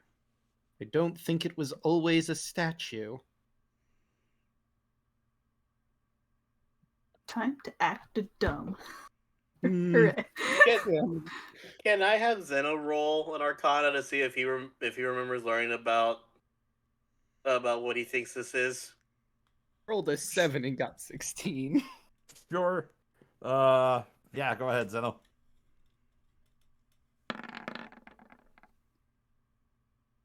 That's a 14. You're not sure. Oh god. I have a bad feeling about all this. All right, so while Zeno and Dan are pondering about this, what are the rest of you doing?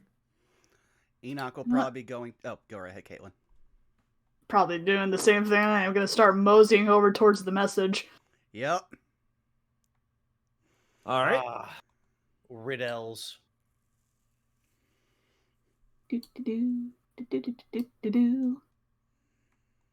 Just let. Mosey. All right. As you see that there's a lot of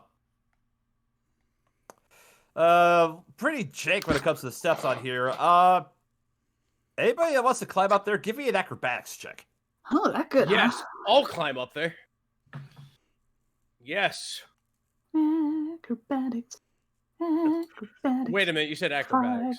I was say, ladies and gentlemen, have you ever seen a cow try to climb up a statue? You're about to. Oh, wait. Oh, acrobat. 19. You know what? I'll give it. Oh, you said athletics is okay too? Oh wait, no. Oh, I rolled acrobatics as well, or I rolled athletics. That's what Yeah, acrobatics specifically. 20. All right. Rue, your foot catches, you fall to the floor, you take 1 point of damage. Dang it. 11. Zeno and Tyrant Bay, the two of you managed to make your way up there. And I'm just gonna fly on my broomstick. Imagine All right. climbing things. Dan, you want to take up the guy who can read literally any language? Point. Dan will get down to the ground so Enoch can hop on. I'm just saying, everything we've seen written here has been in ancient Omuan, so it'd only be me or Tyrant Bane who could understand any of it. All right. As you fly on up, let's see. Which message is that? The one that's on the... yes, that one up there. At the time that you and Tyrant Bane up there, you see the message that's scrawled up there. And it says, in Omuan, true love, faithful general, safe will you rest in Nangalore, eternal. None will disturb you while I live. Such is my vow of penance, and for my sins I cannot die. Oh, we done fucked up. What does it say? It says this is the only place in this entire, like, temple she cares about. And anyone who disturbs the rest of her beloved, well, he'll gesture back towards the frozen statue that was once a person. Well, Hmm. in for a copper. I wish we were much smarter than we are. To be I fair, wish the we were- creature. To be fair, the creature is evil.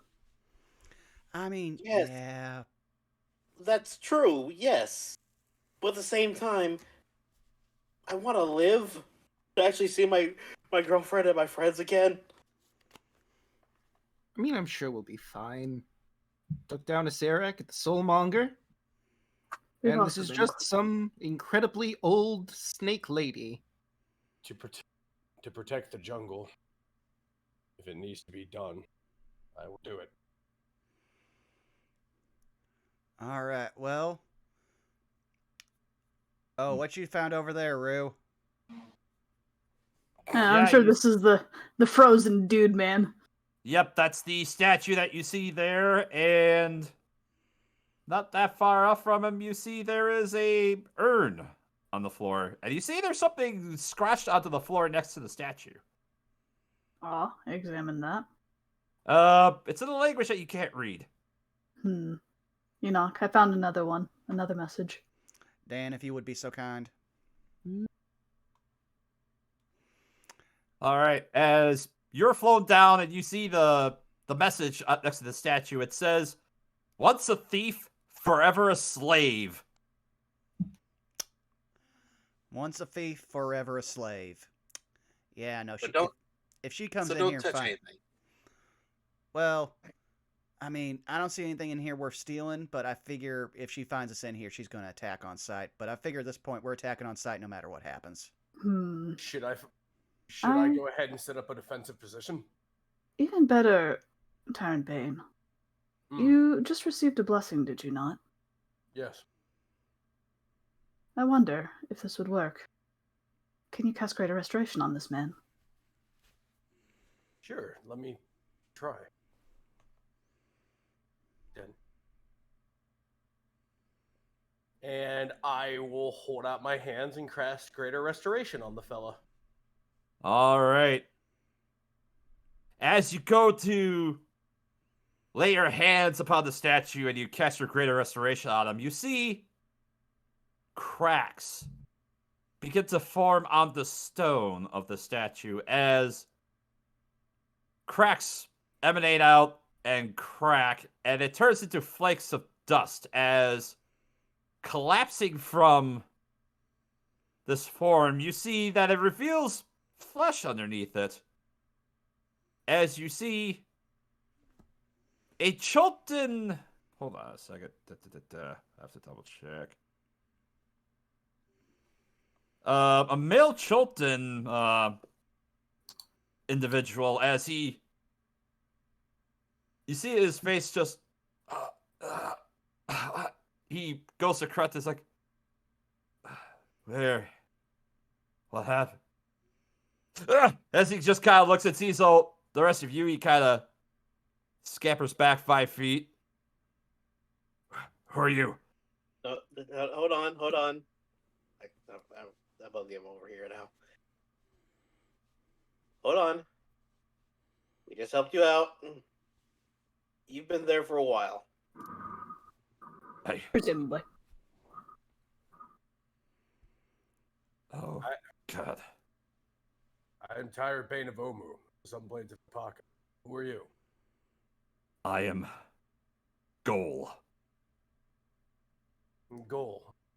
You were encased in stone and I freed you. Hey. Wait. You did? He kinda... My companions were the ones that found you. Yes. I had a blessing placed upon me by I almost said Chihuahua. That's even better though. Little Chihuahua gave you a blessing. It was like, Senor, you will need this later in the episode. Go ahead, let me place my paw upon your hand, I say. Thank you. And This then he ain't your life, cabrona. This is how you repay me? After this, they're going to Taco Bell. May the blessings of Mexico be upon you. Bracky's on the shot. Woodward. I'm the one that's like, God damn it, because I'm Mexican American. Oh, good. I got a pass. Got a pass. All right. You do got a pass. I was like, that's so good. So, but yes, my companions were the ones who found you. Yes, I had a blessing placed upon me. I was able to restore you back to natural state. What happened? Wait. I was looking around for treasure, and I saw this urn. I thought it looked fancy. The last thing I remembered was... Wait. Where is she? If you're talking about the woman that rules this place, we can only hope that she's currently in her temple, her room, whatever you want to call it. It's best that you don't see her again, because she can probably do that again to you. You speak of Zelkora. Is that what that monster is called? Yeah, it's complicated. Yes. Wait, did you get a good look at her? Because we couldn't see her face. All I remember were those eyes. Those eyes, and everything just went to black, and oh, God, it's been... And at this point you hear fluttering as landing on the balcony, you see two Ebleys just roost on the balcony behind a statue.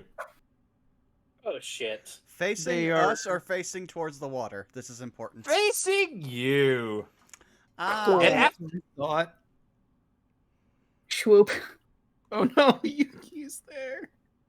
All right, well... You move away. Conjured a birdcage. Conjure greater cage. All right, well, I guess that you're going to go ahead and cast Entangle. How about we go ahead and get some initiatives going? Mm-hmm. It's fair. Oh, sweet. Well, in for a penny. Let's go. 12. I can feel every other member of any game I've been in Easy judging me 12. for getting into another fight with birds.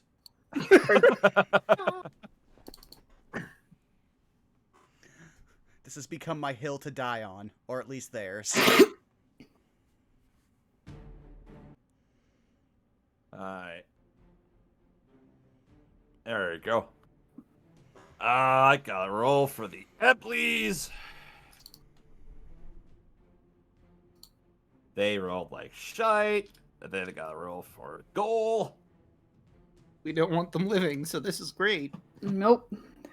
I was gonna say, I like to just imagine they all just look out at the balcony, watch them, and then Rue's just like, nope, schwink. Be schwunked. To be fair, if it wasn't you, it was going to be Enoch. I was just looking over what I could hit them with quickly.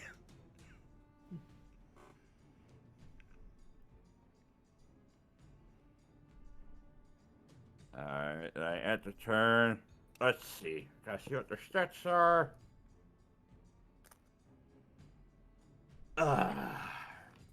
Wanted to look at that urn before.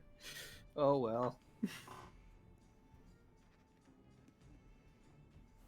Let's see, they have a +3, so that gets them a 7. Peace was never truly an option. Nope.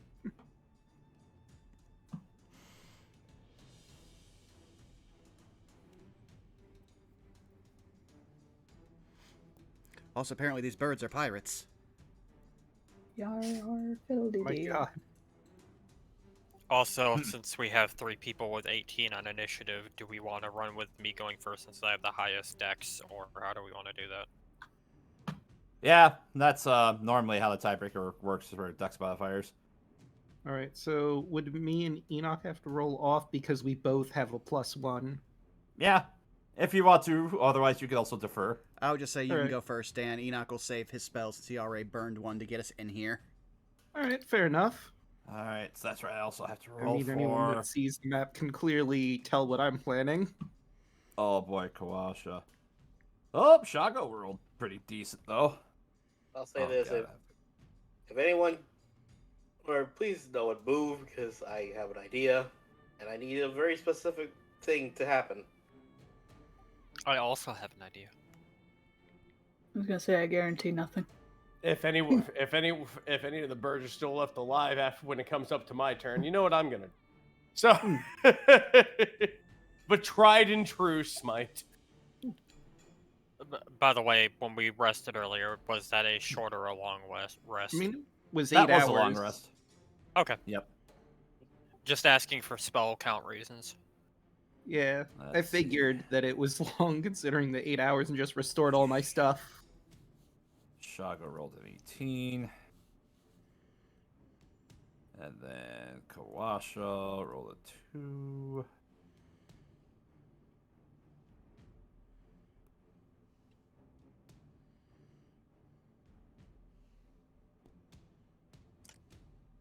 Yeah, and Shago has a +2 modifier for his initiative.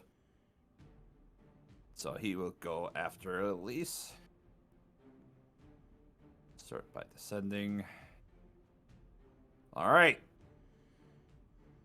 Everybody got 18. All right, so that was... We'll say that's your action as you're going to cast Entangle. All right, so those Eblis need to make strength saving throws. Yerp. And Enoch said I could go first, so just need to switch that in the turn order. Right. Let's see. What's their strength modifier?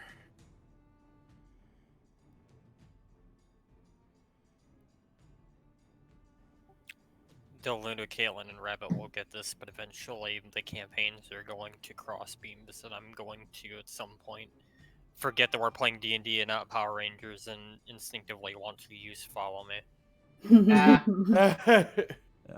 All right, so unfortunately they rolled a 17 and an 18, which pass. Go at their birds. How are they strong? Damn it. Look at how big they are. I Yeah, they don't. They have strong legs. They've got hollow bones. They've got leggies. They kick. Well, that just means they have low con, probably, with their bones being so hollow. Well, no, I just imagine Caitlin yelling that at an ostrich with its ability to disembowel a man with its foot. Just Caitlin with a megaphone just next to a bird going, "Learn the rules!" Like, You're a bird. How dare you be strong? Emu would like to know your location. All right, so that was the surprise round. That was the. That was your action for the start of your turn. Aww. Anything else for your turn? I did that before initiative. No, it's What's mildly irritating? Fair, they were staring at us when you did it. Mm-hmm. Yeah, rada. Now, Schnitzel, we you did and- specify it. You and your logic and all that mumbo jumbo. Aw, now you're making me feel bad. so satisfied with yourself. Can't believe the DM's note of this. No, I don't think I can. Well, it's gonna call so much attention.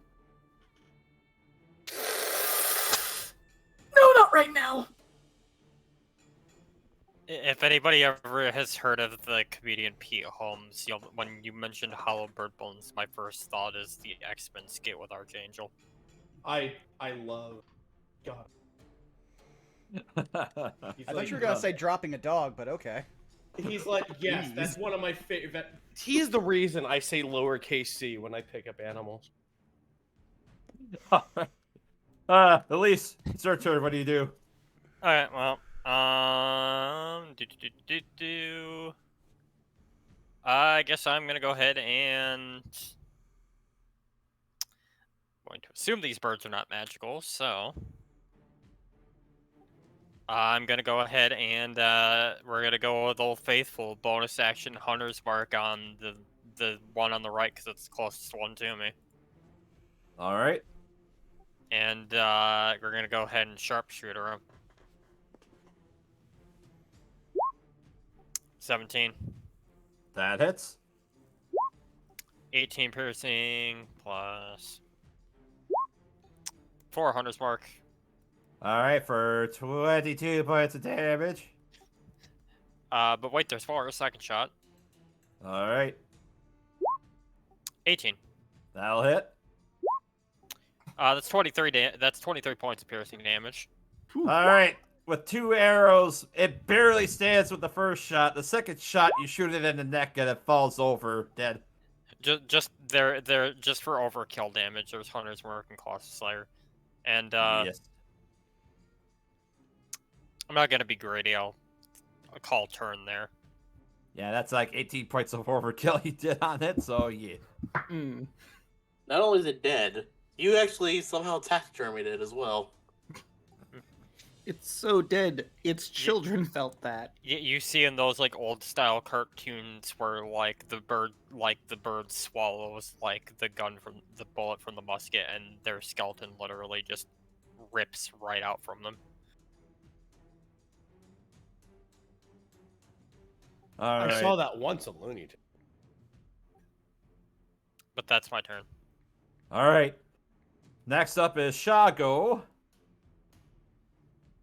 And let's see. He's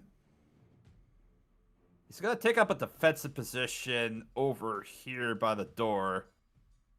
Just in case something were going to happen, he's going to hold an action to... Let's see.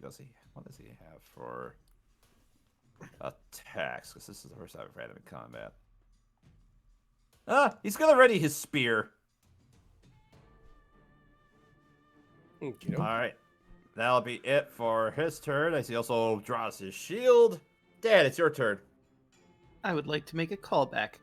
When the moon hits your eye and there's birds who are spies, that's a moonbeam. That's a moonbeam. All right. Well, God save. And I'll cast it at level 3. Failure. 11 damage. Wish that was higher. And you know what? I will use a bonus action to make it glow. The next attack on it has advantage. You know, I'll move the moonbeam just right so people can get under there without having to worry about stepping into the moonbeam. Also, I'm Alright. trying to incinerate the corpse with the moonbeam as well. There you go. No evidence.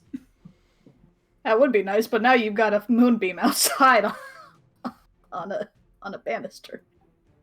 We were mean, maybe trying to Subtlety is out the window now.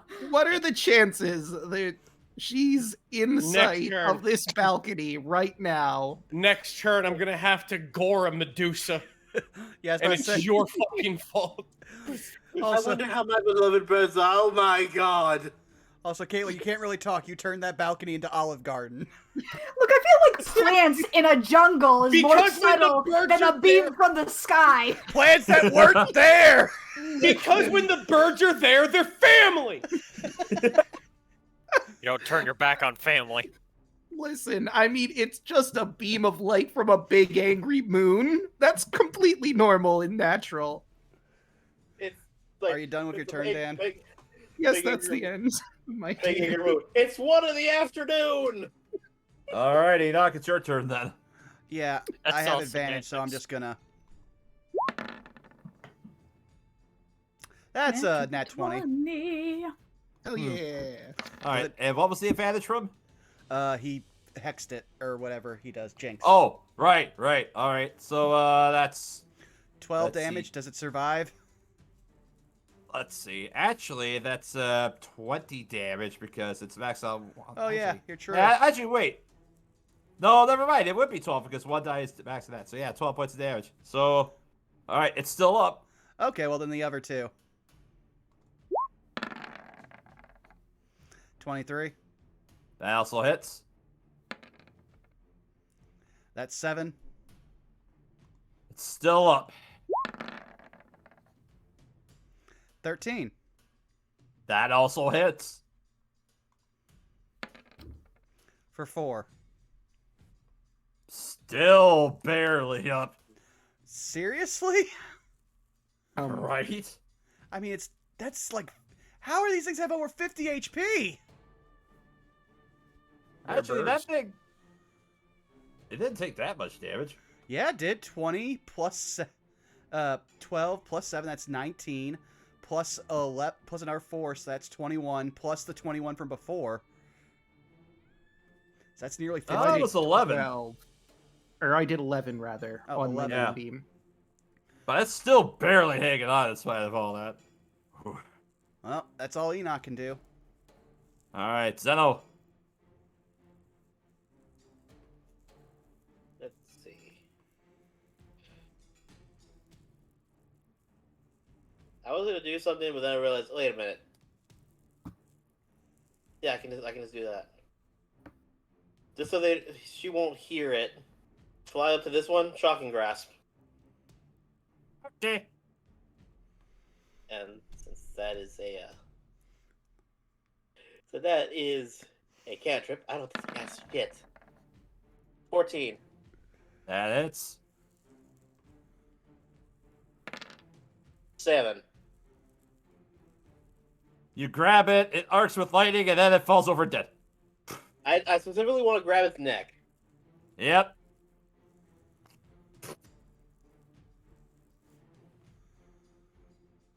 Okay, is combat over, I'm guessing, or... We'll see. Damn. Do you say that in character? Well, I don't think I'd say it like that in character specifically.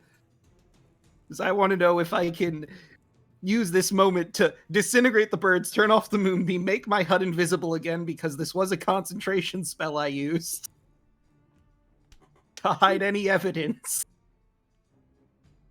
But I doubt it's going to be that smooth.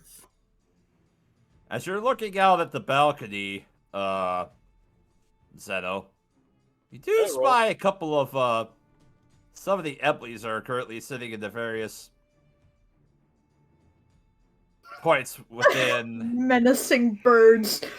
And actually, since you're getting a better look at this, let me describe this watery looking place.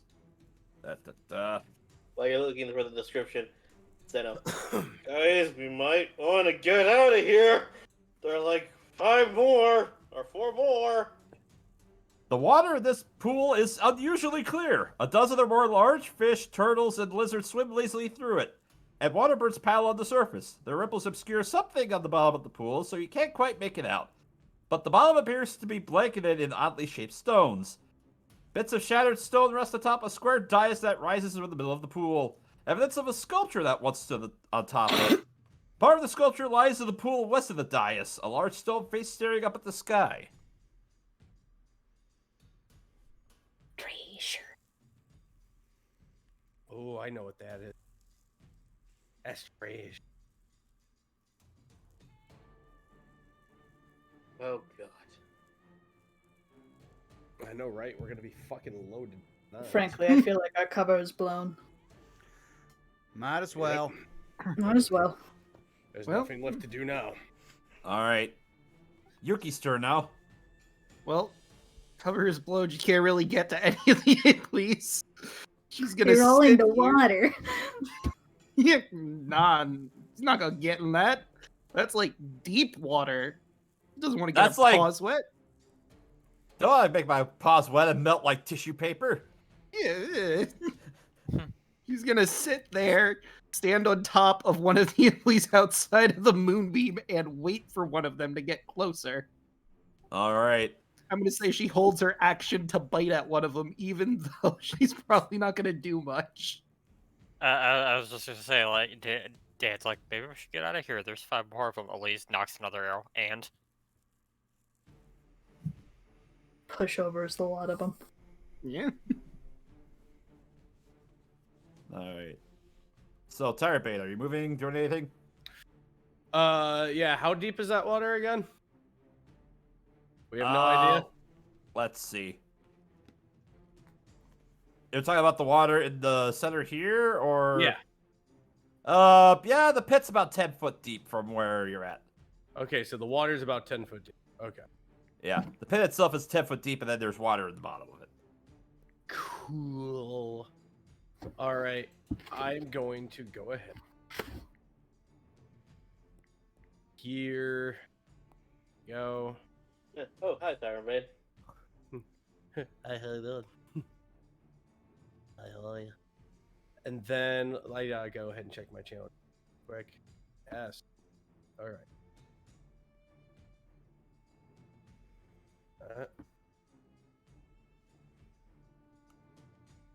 I'll move just a little more. There you go. Oh my god, he's standing on a dead bird. I will stand atop the dead bird. That'll make this actually really good. And I'll use my channel divinity and challenge all these birds to mortal bird combat. All right. Who Why would must win? you do this with me right next to you? Who would win? They're A gonna be big fighting bull boy? me. They're pissed at me, not you. 30. Yes, but I'm still right next to you. Who would win? A big bull boy and one dog, or 4 burbs? Thank you for having Yuki next to me. That's my offhand weapon. Just go ahead and grab her by the tail and just bap. Eat the dog. Yeet dog. Just gonna go Big ahead and dog. get rid of the tokens because they're dead. All right. So they have to make a wisdom saving throw. Yep. If they fail it, they can't move away. Taunted. So, the range of your channel divinity for duel is 30 feet. 30 feet. Yep. So that would be 5, 10, 15, 20, 25. You could easily Bird. hit that one. Bird. Oh. Bird. The bird is indeed Ah, the bird. I Bird. see. They're all in the radius of cow. All right. First one. Where's the beef? It's here, and it's angry. Got beef? I am the beef. Let's see, what's there? Just makes me think of those old commercials from the 90s. Beef, it's what's for dinner tonight. Beef. What's for dinner? Yeah, I remember that so much. 11, God, that was like 12. an earworm in my head. I would think of that when I was doing my calculus in 4th grade. And Yeah. what's your DC there, Tyrant Bane? My DC is... Spells...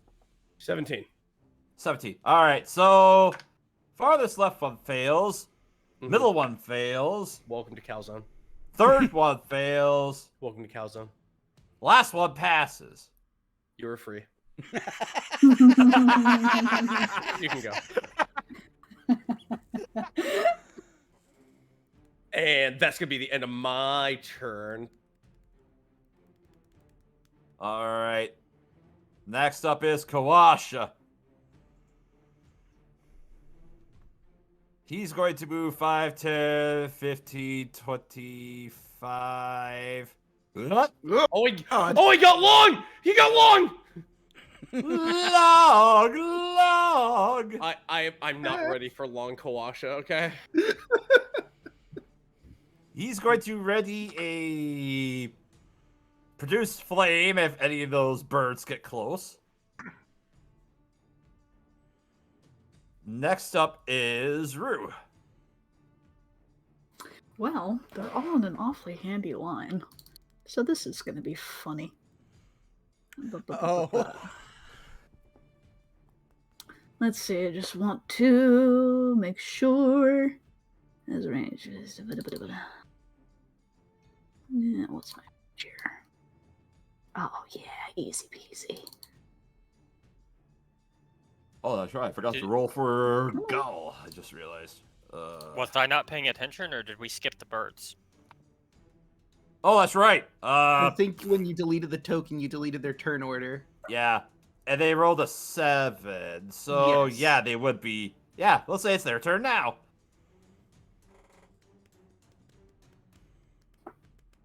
Weird, 'cause it was there for a Trespassers? second. Unacceptable! As they fly in. Oh god, they're all lemon grab! No! And Inquisition suits suddenly appear on them, and they draw their shotguns. That one is in Yuki biting range, and I did say she was holding her attack for a bite. Yep. Go ahead and get the bite It's in a there. natural one, though. Oh, she misses. Dang it. Nice. That was going to fly over and attempt to bite. Actually, no, they can do this. So that was going to move in. Attempt to actually. They have other things they can do. Oh no. These are Oh. talented birds. They do more than just bird things. They can say curse words. All right, Just so let the birds say fuck. They look at you and say, "You're going to heckin' jail."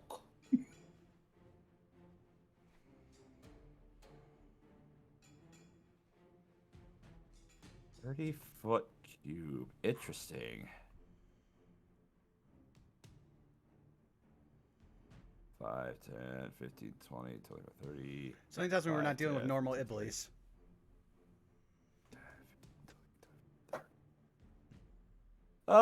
Yeah. As a pattern of shimmering lights erupts kind of around the area, I need Rue, Enoch, Zeno, and Tyrant Bane all to make wisdom saving throws. Oh this a boy. spell? This You get is a plus. No, you, this is a. you get a +5 to your charisma save. I mean, I'm wisdom gonna save. use +5, 21. inspiration to that. 5, 10, 15. Oh my god. Well, the second number's lower. Oh, it flipped. I got a 30. I have a 9. But, so this isn't a spell, you said? Yeah, this is an innate ability that they Damn have. 21. All right, so Zeno, you fail. As actually, wait. Never mind.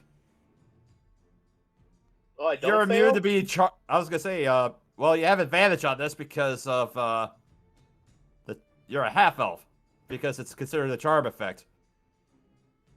Oh, so I didn't have to use my wisdom because I would have had a 14. Yeah, so you would have passed. Yeah, Yes. so you all pass as I'm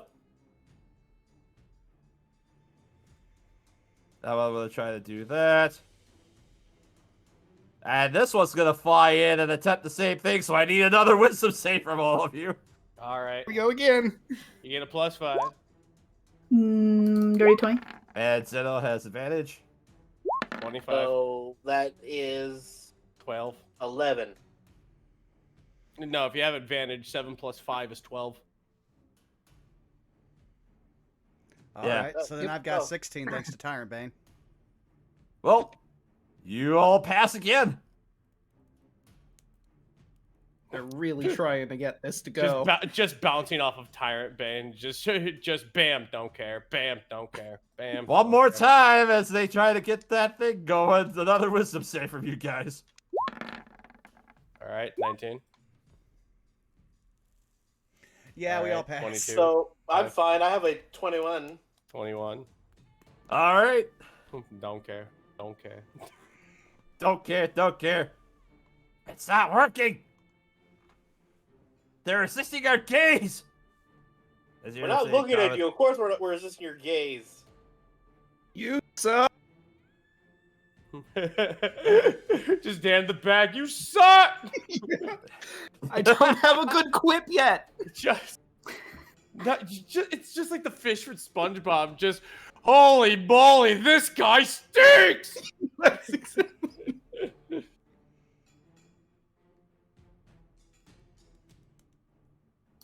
So that was it for their turn.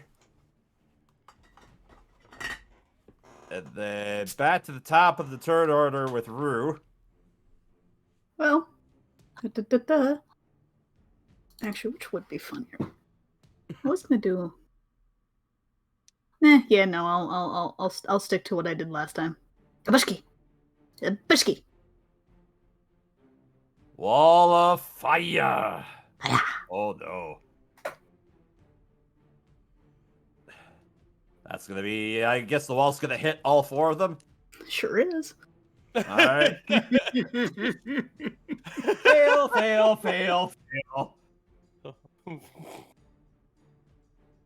I hope you guys like cook deeply for dinner. I was just thinking. Well, if Add it some gets herbs and spices to that. Mmm. if it gets back to me, I can really char it. We're growing on that. Should we have some moral like obligation to eating things that can speak? I mean, they are. It depends on how delicious they are. True. That's a great question. I don't want to out myself as a monster, so. Well, I mean, listen. Wait. Enoch. I Like, zealously look at Enoch. Wait, did you grow up with goblins? Isn't that all they did? That's racist. Yeah, that is exactly the look that Enoch is going to give Zeno. I'm not wrong, though, am I?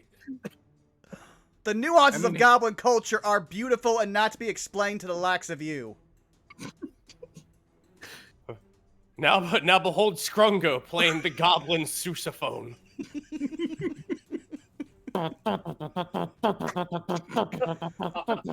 This beat is for 6 hours. So yeah, it looks like they took 16 damage. Oh yeah. Well, they're very burnt, but still standing. shame. All right. Anything else for your turn, Rue? Nope. I think that'll be it for me. All right. Next. I don't know who else has seen the meme, but have you seen Laura Croft with a shotgun? It's just Elise with her bow, loading it. Shame. Yeah, that Shaun of Yeah. Dead meme. Shame. Quite a shame. So question. Before we get to you, Elise. Oh.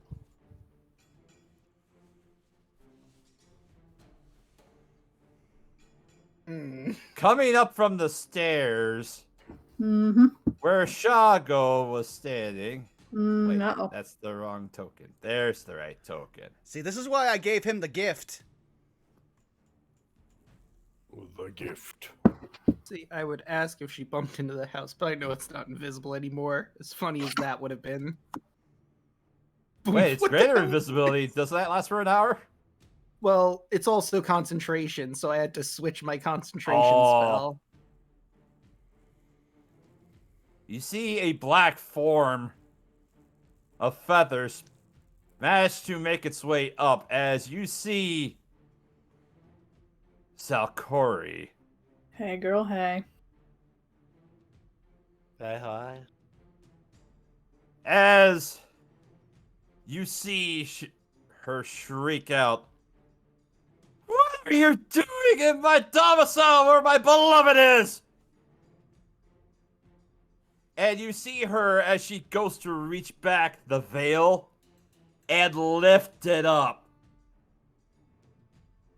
As Shaco is right in front of where it is.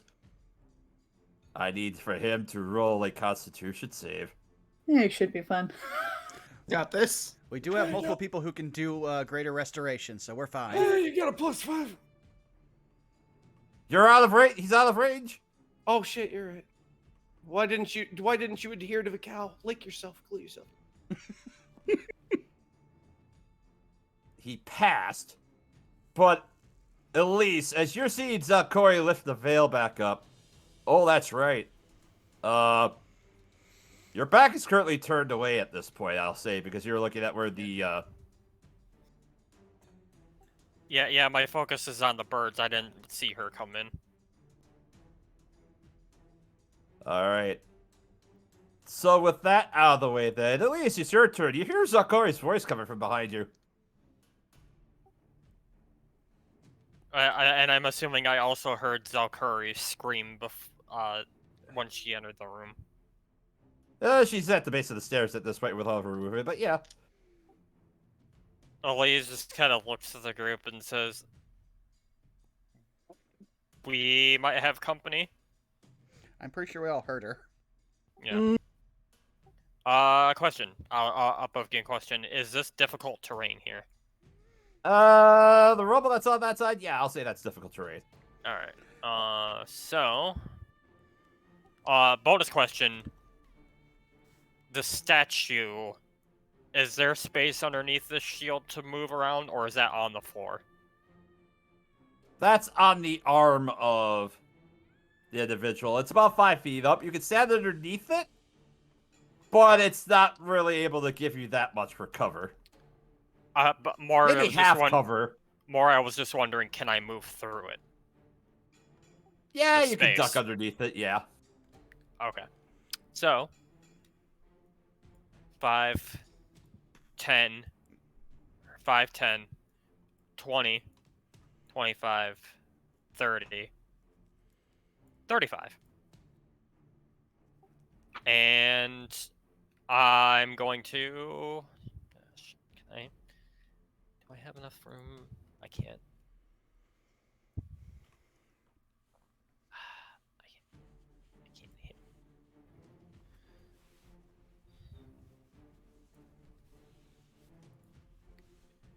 Again, for fighter purposes, can I hit in this square from where I'm at? Sure. Okay. So, since that other guy died, I'm gonna bonus action move Hunter's Mark over to this bird. Gotcha.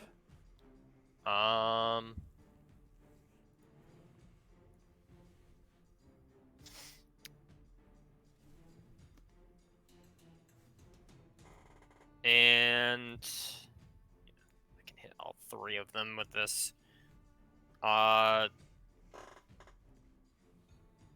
We're gonna go ahead and make our first sharpshooter shot at him. All right. That's a 27. That'll absolutely hit. That's 24 piercing, along with 6 Hunter's Mark damage, and I apologize because this is probably going to also hit Tyrant Bane and Yuki. I will decide not to do it if that's going to be an issue, because I'm going to bursting shot if there's no issue. 5. Let's see. It's within 10 feet. Yes. From that corner, so it would hit Tyrant Bane and Yuki. 5, 10. All right. Yeah, it's up to you if you still want to do that. Yeah. I mean, Yuki has 13 HP at this point. I mean, I wouldn't kill her with it, but it would hurt her. Yeah. Oh, you could well, so. At any rate, since you haven't decided about using that yet, the damage just from the shot alone is enough just to kill that W there. Well, I won't use it on this one because now I can aim for... I won't use it on that shot because now I can aim for this bird back here and not be able... And I won't have to hit anything else. There you go. Problem solved. Roll the hit. We'll aim for this corner. Right there. Because then I can hit both birds. Right. Alright, second shot. I'm going to use my inspiration for that. All right. 14. That hits. That's 22 piercing. No Hunter's Mark damage because... No Hunter's Mark damage. Oh yeah, that's right. I forgot. Colossus Slayer, which I haven't done yet because it's taken damage. So, there's Colossus Slayer. And then, Explosion. 3 points of force damage to all 3 birds. Alright, well, the one in the back is dead. The one that you hit is dead, and then these 2 take 3 points of damage. Alright. And that's where my turn's gonna stop. Alright. Next up is Shago.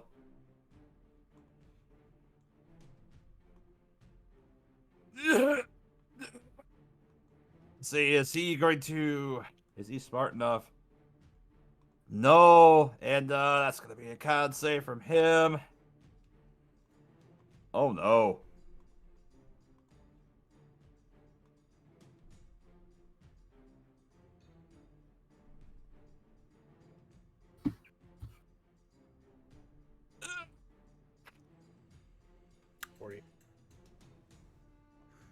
You hear Shago as he lets out a painful groan as something's happened. Oh no. I'm sure he's fine. Ugh.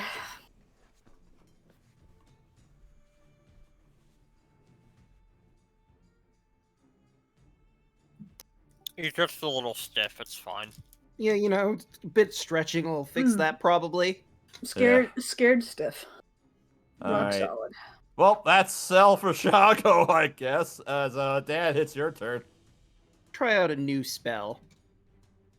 Dan's gonna look at Zelkore, not directly at her eyes, because someone clearly mentioned eyes bad. To be fair, you're over 45 feet away from her. You couldn't actually make direct eye contact. Good. Dan's gonna point his hand out for this new spell and utter Viniculum Mentis. And everyone's going to see a dark blue cage appear around her that fades. And they aren't going to see what she's going through, but what she'll see on the inside, based on her deal with the devil, is hellfire and demonic hands reaching out towards her. She is locked in a mental prison for at least a minute's concentration. Yes. That That is- creature that only that is pretty. perceives. One creature you One can of see my with a favorite range of illusion intelligence spells. saving throw. The target automatically succeeds automatically if it is immune to charmed. Let's see. Double checking. I like that it takes 5d10 psychic damage no matter what. Yep. Yes. On a fail, it takes that. Or on a success, rather, it takes that, which is the fun part. The failure is much worse. All right. She passes, so she's not restrained, but she still takes the 23 points of psychic damage. Aw, I was hoping for the restrained. Oh well. Aw, me too. No, because you don't know what I'm about to do. Well, I can help slightly. I'm going to use my other jinx, Cloudus, to cripple her. And her movement speed is now reduced by 20 feet. As a sickening loud pop happens in her legs. Not the knees.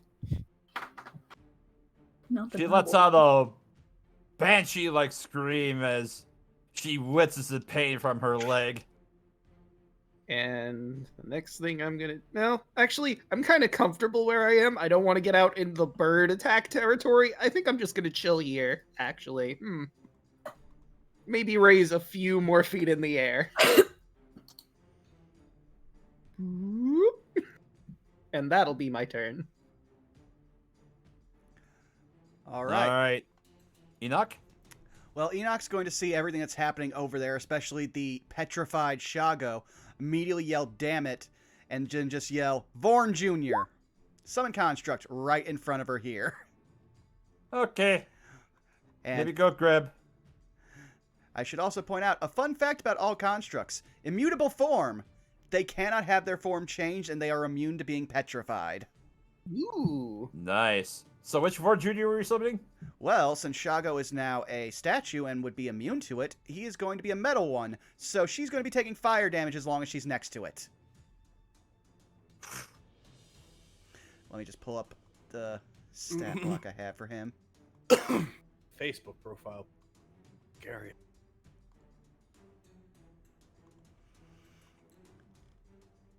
Yeah, once I heard the phrase snakes with that, I was just like, oh, yeah, I'm probably going to want that.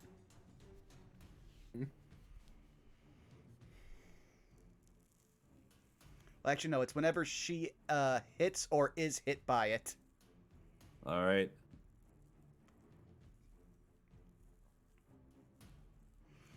And then as soon as I end my turn, it's now Vorn Jr.'s turn. All right. Which means he makes 2 slammed attacks that both do an extra 1d10 fire damage. All right. Make your attacks. That's a 24. That'll hit. So that's 15, and then the fire. For another 5, so that's 19. That's 19 damage total. Then next slam. Okay. Oh, nat 1. Oh, well. Yeah, that's gonna miss. But now we don't have to worry about her. Let's just mess with some birds for a moment. As she takes the last bit of damage, you just hear her cry out, "Protect me, my beloved!" And you see a faint shimmer of a vaguely human-like shape wielding a massive spear floating above her. I thought she's a stand user.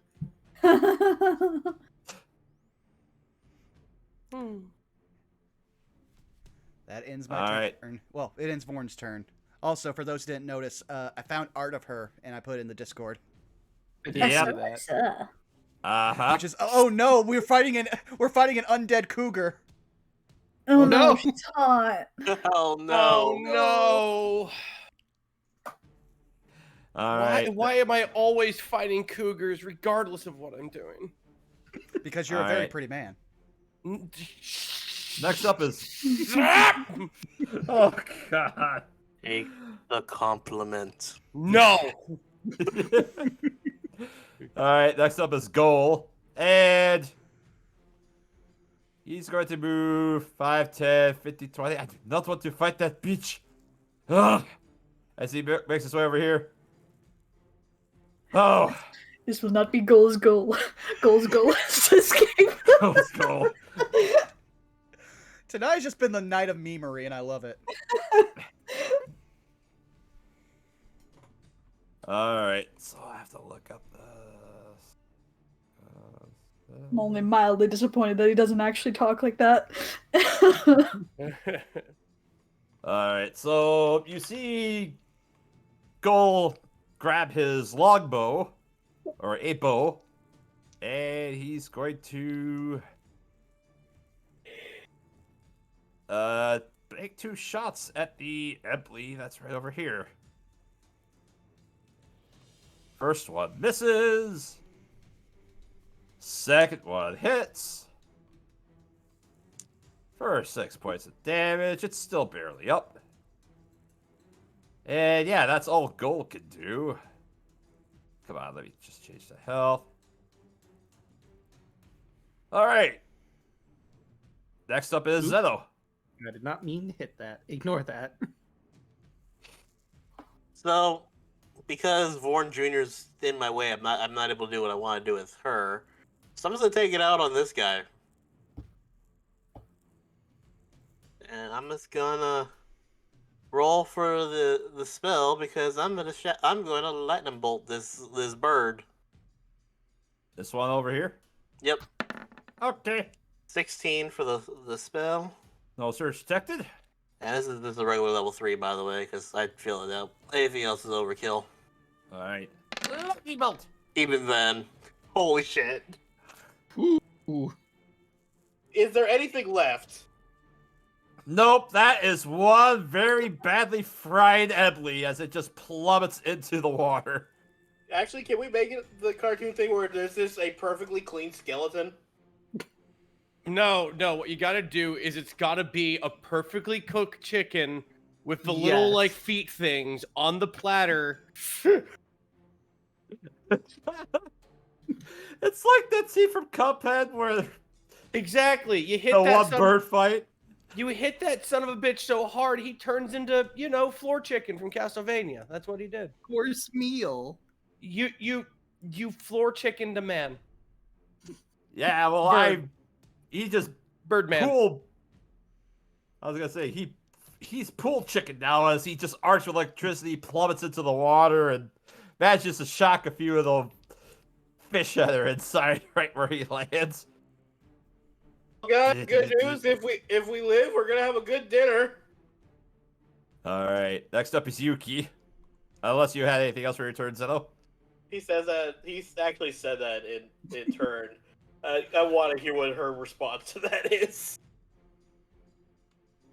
Yuki's gonna scamper over to here. Ready a bite action. If she gets anywhere past Vorn Jr. somehow. Is she looking? Let's see. Does she know not to look directly at Zalkori? I mean, she would have heard everything we did. I feel she'd be smart enough to not look her directly in the eye. She can stare at her ankles easily enough. Fair enough. Gotcha. Because she don't be biting them All really, right. really hard. Tyrant Bane, it's your turn. All right. You guys got the birds. The birds are gone. Oh, Well, the there's bird- one. no, There's one more left. bird. Yeah, there's one more bird. So I will go ahead and move over here. And I'll just say boop. And then boop.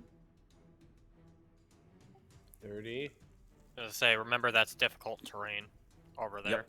Oh, it is? Oh, okay. Yep. Yeah, because I asked about it specifically. Oh, shit. Mhm. Okay. 5, 10, 50.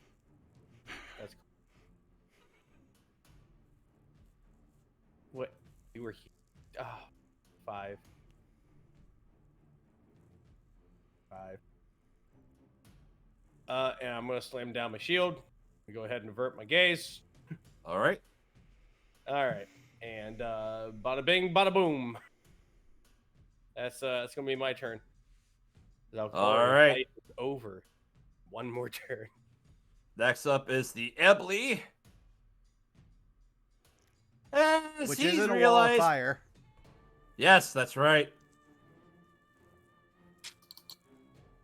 Hiya. He passed, so go ahead and roll the damage. Okay. Where are Passing you? or failing are irrelevant at this point. Yeah, he's probably dead. Oh yeah, even if he passes. Crispy bird. Mm-mm. Anyway, now it's Kawash's turn. As he's going to avert his gaze to the floor. 5, 10, 15, 25, and He's gonna ready his. He's gonna cast Shillelagh on his quarterstaff and ready to whack something if it gets close. Rue, it's your turn. It's time to become a Windy. Windy. Like, how can she turn or wind into rock? She can't. That's the point. Let's see. Come on, I want to just.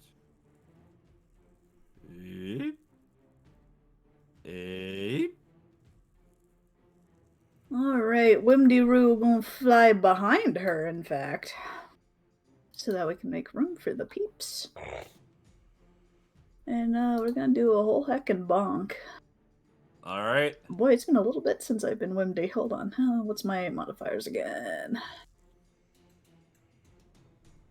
Okay, +8 to hit. Cool. 20 plus 8. Yeah. 19. That'll hit. Alright, and I'll just roll the other one. 12. That will miss. Darn. Alright, in which case, slam 1, that's going to be 2d8 plus 5. So that's going to be 18. All right, so 18 points of damage. As you strike Zelkori in the back. Let's see. Also, she's just getting Dempsey rolled between Vorn Jr. and Rue right now.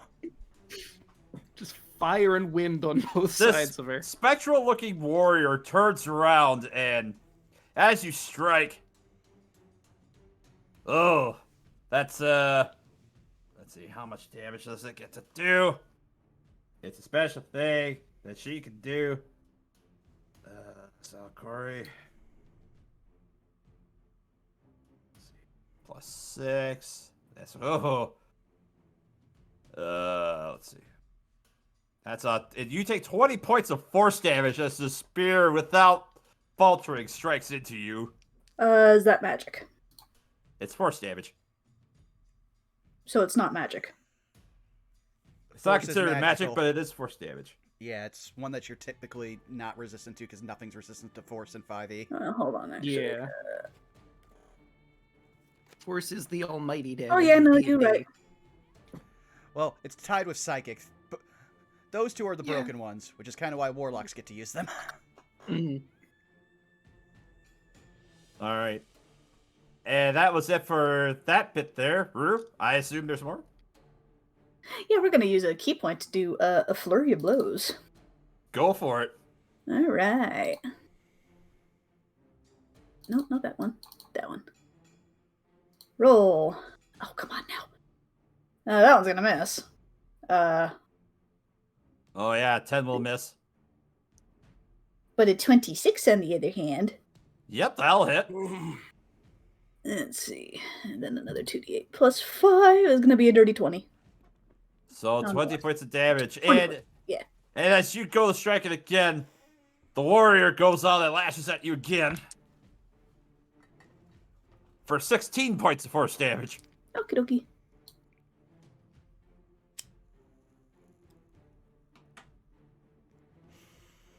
All right. Alright.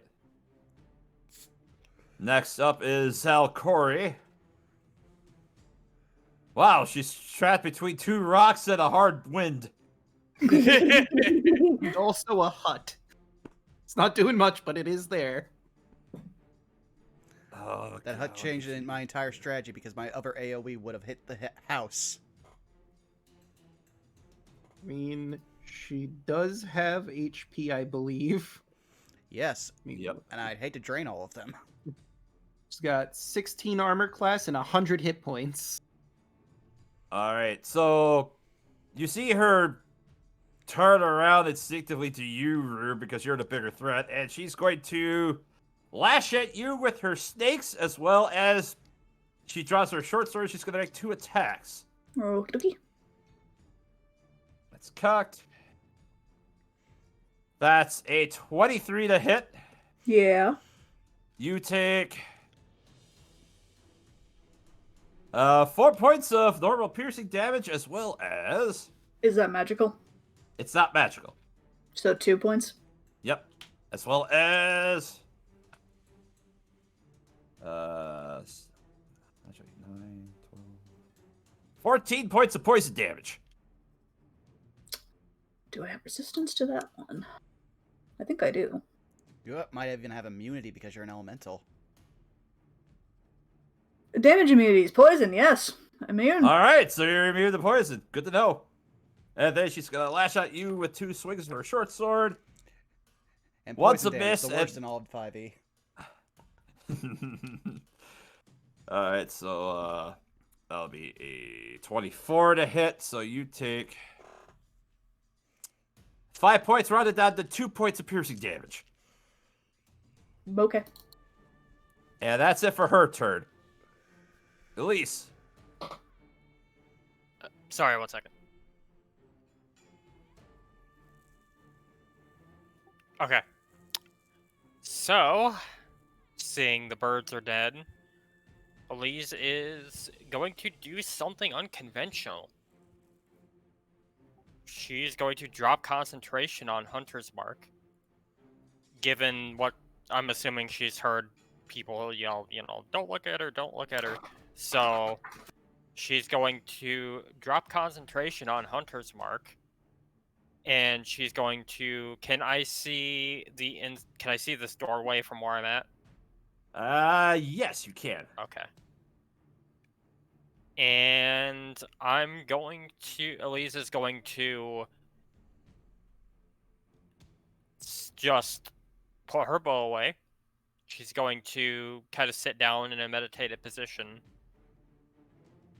Kind of lean her head down, close her eyes, and her hands are going to glow with her usual energy, as in this spot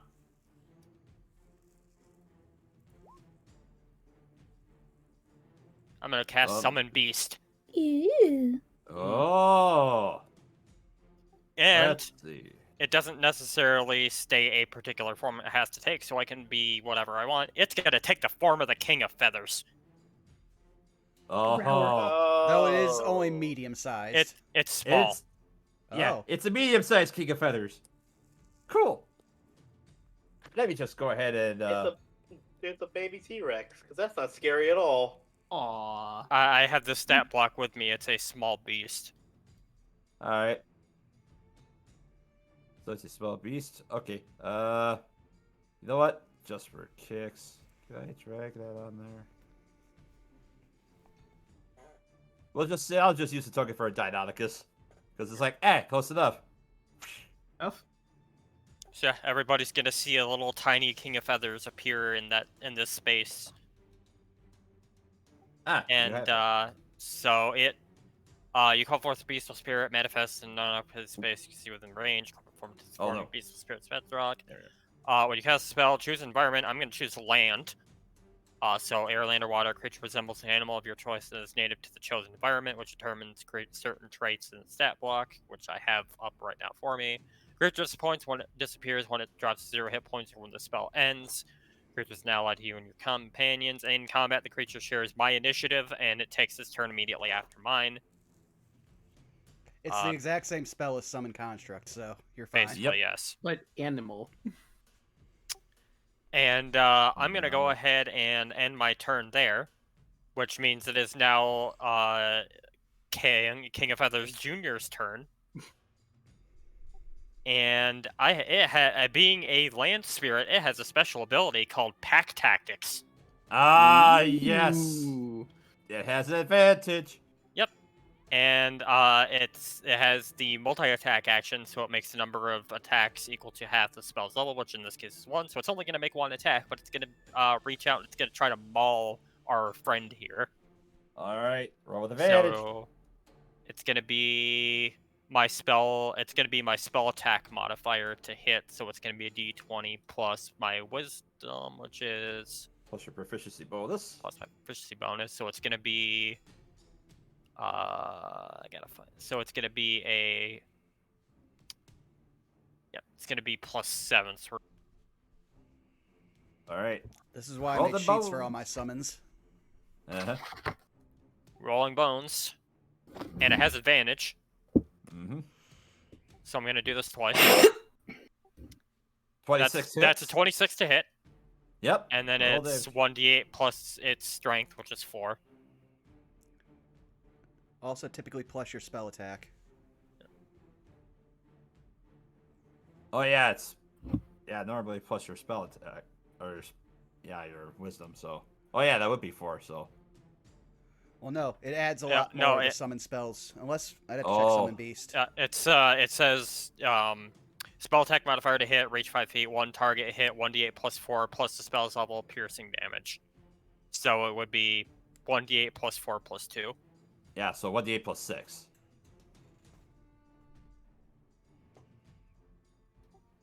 Bleh, 7 damage. 7. All right.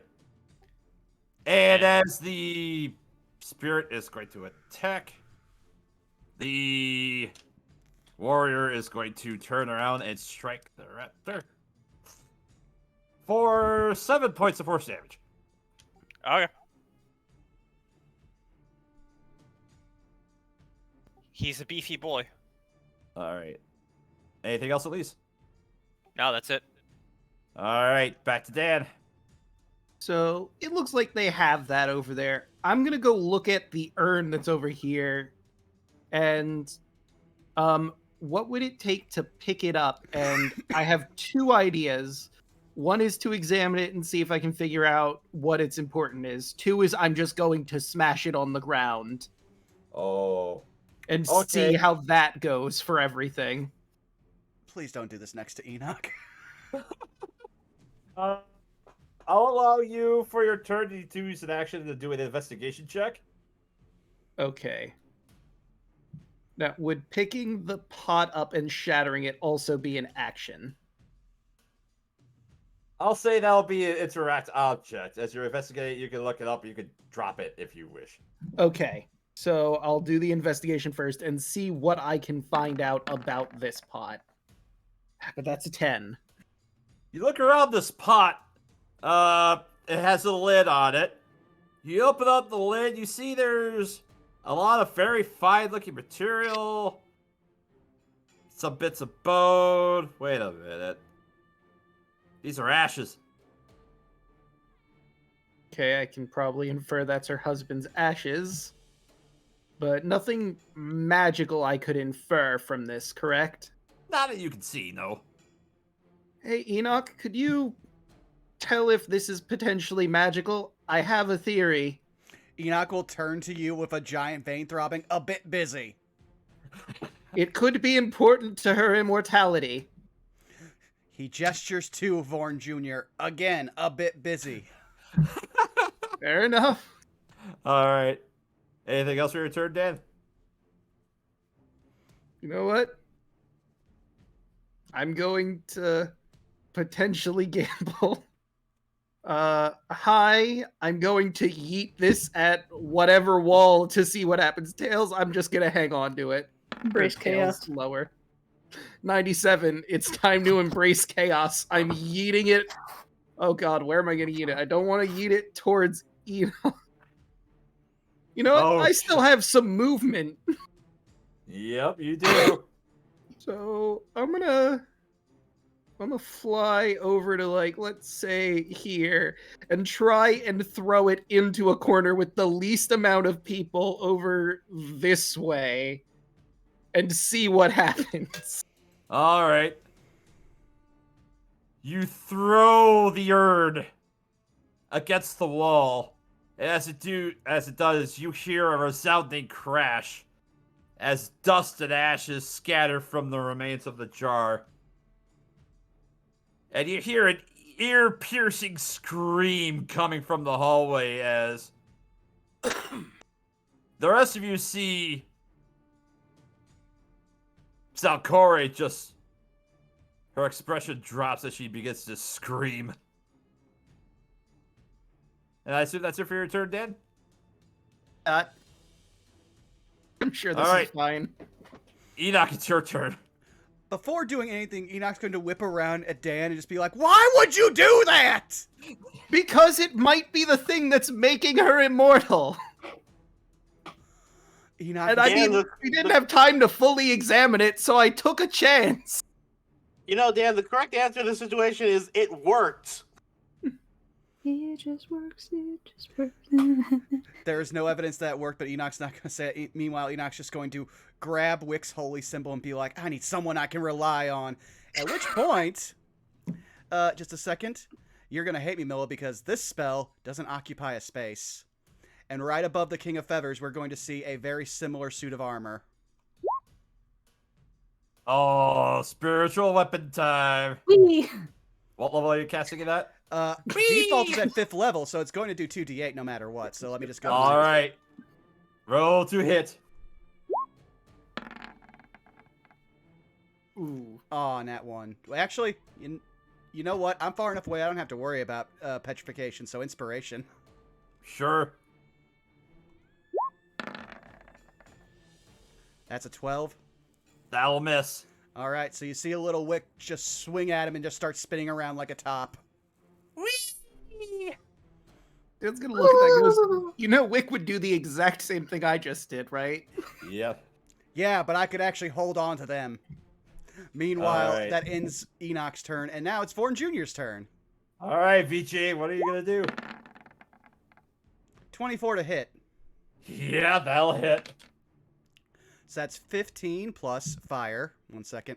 I'm juggling too many character sheets here. So that's another 7, so that's 23.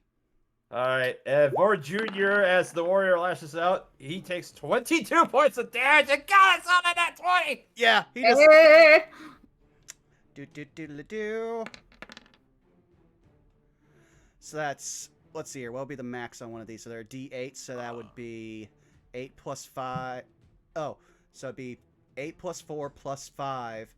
So that's 9. So that would be 17 plus 7. So that is 24 on one hit. And then the 24 fire. Plus 24 plus 22 plus... Plus another 9. As Vord Jr. reaches out and mauls into Salcore, you see her wail in anguish pain as she stops and her body slumps to the floor. And as we bring ourselves out of combat, that's the perfect place to end our session for tonight. Eh. Hey! Yay! I also think it's the first time Vorn Jr.'s ever killed anything. Hey. Another job And what well else done. to start with than a big Medusa creature? Guys, Yeah. Gorgon. The little king of feather beasts just kind of like playfully stomps around. I imagine Wick's floating over it, or Ghost Wick now. He's still spinning like a top from missing. Meanwhile, Koff Jr., as I'm dubbing him, is just... Vaughn, the fact that you didn't realize that he would be writing or the making of feathers means you didn't know at all. Mm. So there you go, guys. I have officially routed out the all summoner party. Huzzah! Hey. Yay! As I shriek in pain. The only thing hey, it's not an all summer party. I don't summon shit right now.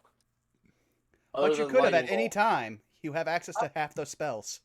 I do, True. but I like being more of a attack caster than a summon caster.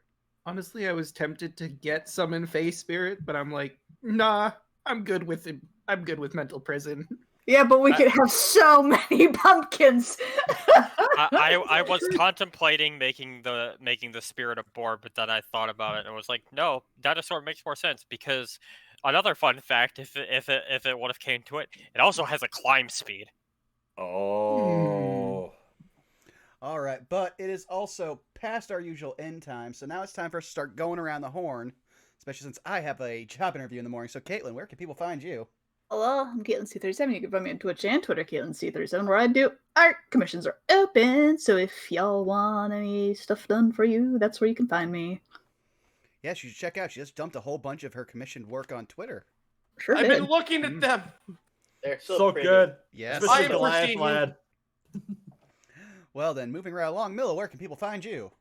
Well, when you can't find me DMing for this lovely bunch of nerds here, you can find me on Twitter at MillenNinjaNerd and also on twitch.tv/MillenNinja, where I sometimes stream, and also Monday nights at twitch.tv/Lay_Jake, where we play through our Horde of the Dragon Queen campaign, where the party is hot on the heels of the Dragon Cultists, trying to figure out where did they send off their treasure. But it turns out that there may be other shenanigans afoot with missing spies. Which direction will our party go next? Tune in Monday nights at 7 U.S. Central to find out. Alrighty. DeLuna, where can people find you? You can find me on Twitter at DLuna1338. You can find me on Twitch at Luna13. I am streaming tomorrow. Remember the Lego games? You remember liking those? I'm gonna be streaming some Lego Indiana Jones tomorrow because why the hell not? Ooh. So that's like Friday. You'll find me on Draco Magnus' channel for some more Kingdom Hearts action, and Sunday you'll find me on Power Rangers Cyber Strike on Twitch the Person's channel. Wednesdays here, Mondays me and Draco are also doing a Soul Link. That's it for me. Alrighty, Chaco, where can people find you? Hi, you can find me here on Tuesdays playing Elise. You can find me over on Twitter at ChacoZombie101. And on Sundays, along with DeLuna, you can find us over on twitch.tv/TwitchPerson for Power Ranger Cyber Strike, where I play our Red Ranger, Marika. Aside from that, that's all I got. Alrighty. Draco, where can people find you? You can find me on YouTube as Draco Magnus, on Twitter at Magnus, laugh words, and you find me here on Twitch as Draco_Magnus. I stream Monday, Wednesday, Thursday, and Friday, and those are usually at 10 p.m. East Standard Time, with the Thursday game going at 9:30 and 9 for the Monday stream, which, as DeLuna mentioned, was our Soul Lock. We also do on Wednesday. I'm currently in Ocarina of Time. I'm doing just some side quest stuff before we continue to the bottom of the well for no particular reason. I mean, there's just some gold Skulltulas I gotta pick up, and beans to plant. And I'm not trying to avoid the bottom of the well for any particular reason. No, sir. On Thursday, we play Odyssey: A Rhapsody of Fire. My D&D game taking place in Thylea, a Greek-inspired land. Our players have gotten to the Mithril mines. They've done a lot. They've killed a bunch of troglodytes, collapsed part of the mine so they don't have to deal with it, and gotten to an elevator that's currently filling with oil, and I'm sure nothing else bad will happen there. No, sir. Certainly won't heat up or anything like that. Definitely. And of course, also as Dylan mentioned, on Friday you can catch us playing Kingdom Hearts Reply to Chain of Memories, where we're about to finish Sora's story off. And I don't know if we're going to get into Riku's story or if we're just going to finish it off, but we're probably just going to finish it off because there's a lot to get through. Yeah, honestly, like if we make it all the way through that story, it's gonna be like, oh, this is gonna be interesting. Alrighty, and Rabbit, where can people find you? Hey, what's going on? My name is Rabbit. You can go ahead and find me on Twitch, Twitter, and YouTube at Hey Mr. Rabbit. I go ahead and stream Monday, Tuesday, Thursday, and Friday. I stream RPGs, role-playing games, and horror games. If that sounds like something you want to get into, you just let me know. We just got finished trying out Last Epoch. It's really, really good. It's an action RPG that's kind of like oh god, it's so good. It's like Grim Dawn or like Chronicon or something like that. But it doesn't take place during the apocalypse and super doomery and everything all the time. It's actually about like fantasy and time travel and being able to stop the bad things. That's good. Awesome. And the music's just the music. True. There's a track that sounds like post rock. It's like that doesn't sound doomery. Where you got your post rock in my video game? How'd that happen? Well, I will say that I have been super enjoying your Perceiving streams with Sarah as well as Phil and the rest of the gang. Yes. The Perceiving streams on Thursday are very great. We're going through Dead Space Remake, and it's really fun. They made so many of my favorite weapons even dumber, and I didn't even think that was feasibly possible. Did you know that the Flamer can go ahead and just spout out a wall of fire that looks like it came out of the Bible? It's great. Well, now you gotta name it after Rue. Yes, it's Rue in a can. Paf! Every time you attack, you just have to be like, you question the words of the mighty Jimmy? I'm just waiting for the RE4 remake. I remember I grabbed it, and then, like, not 2 seconds later, is a big guy, and I screamed instinctually, "Fire will save our sins." Well, aside from that, you've already found us here at twitch.tv/BurnoutVaughn, where we're just going to be continuing the D&D train this week. Next, we will have possibly the last episode of C4, as we have done nothing but cause more and more chaos in this city, and we are possibly about to start a fight between a beholder and a gold dragon underneath the city. I'm sure it won't, turn out wrong. Oh, God. But yeah, and then hopefully this Saturday we'll be returning with Saved by the Spell. We had to take a week off due to illness, but luckily because it's a bi-weekly game, we can just be like, do you want to just do the other Saturday? Yeah, that sounds good. So that's what we're hoping to do, and we're definitely not going to get defeated by the legally distinct Green Goblin. Marvel, don't sue me, please. You'll get nothing out of this. But with that being said, we're going to kick it over to one of Draco's players from his Thursday night games. But before that, we have to do our first ever dual quote of the week, because it goes to both a player as well as a character, to Rabbit and Tyrant Bane for "I was blessed by and I almost said a chihuahua." So there you go. You've got the full dichotomy, Rabbit. No, none of us can beat you now. Fun. I think you had the most quotes ever since you joined the campaign. I think Chihuahua should be our raid message. Agreed. Alrighty. Well then, we will see you guys next week. So we hope you had fun, and we'll find out the gravity of our actions next time. Bye-bye. I'm sure it's fine. Good night, everybody. Bye.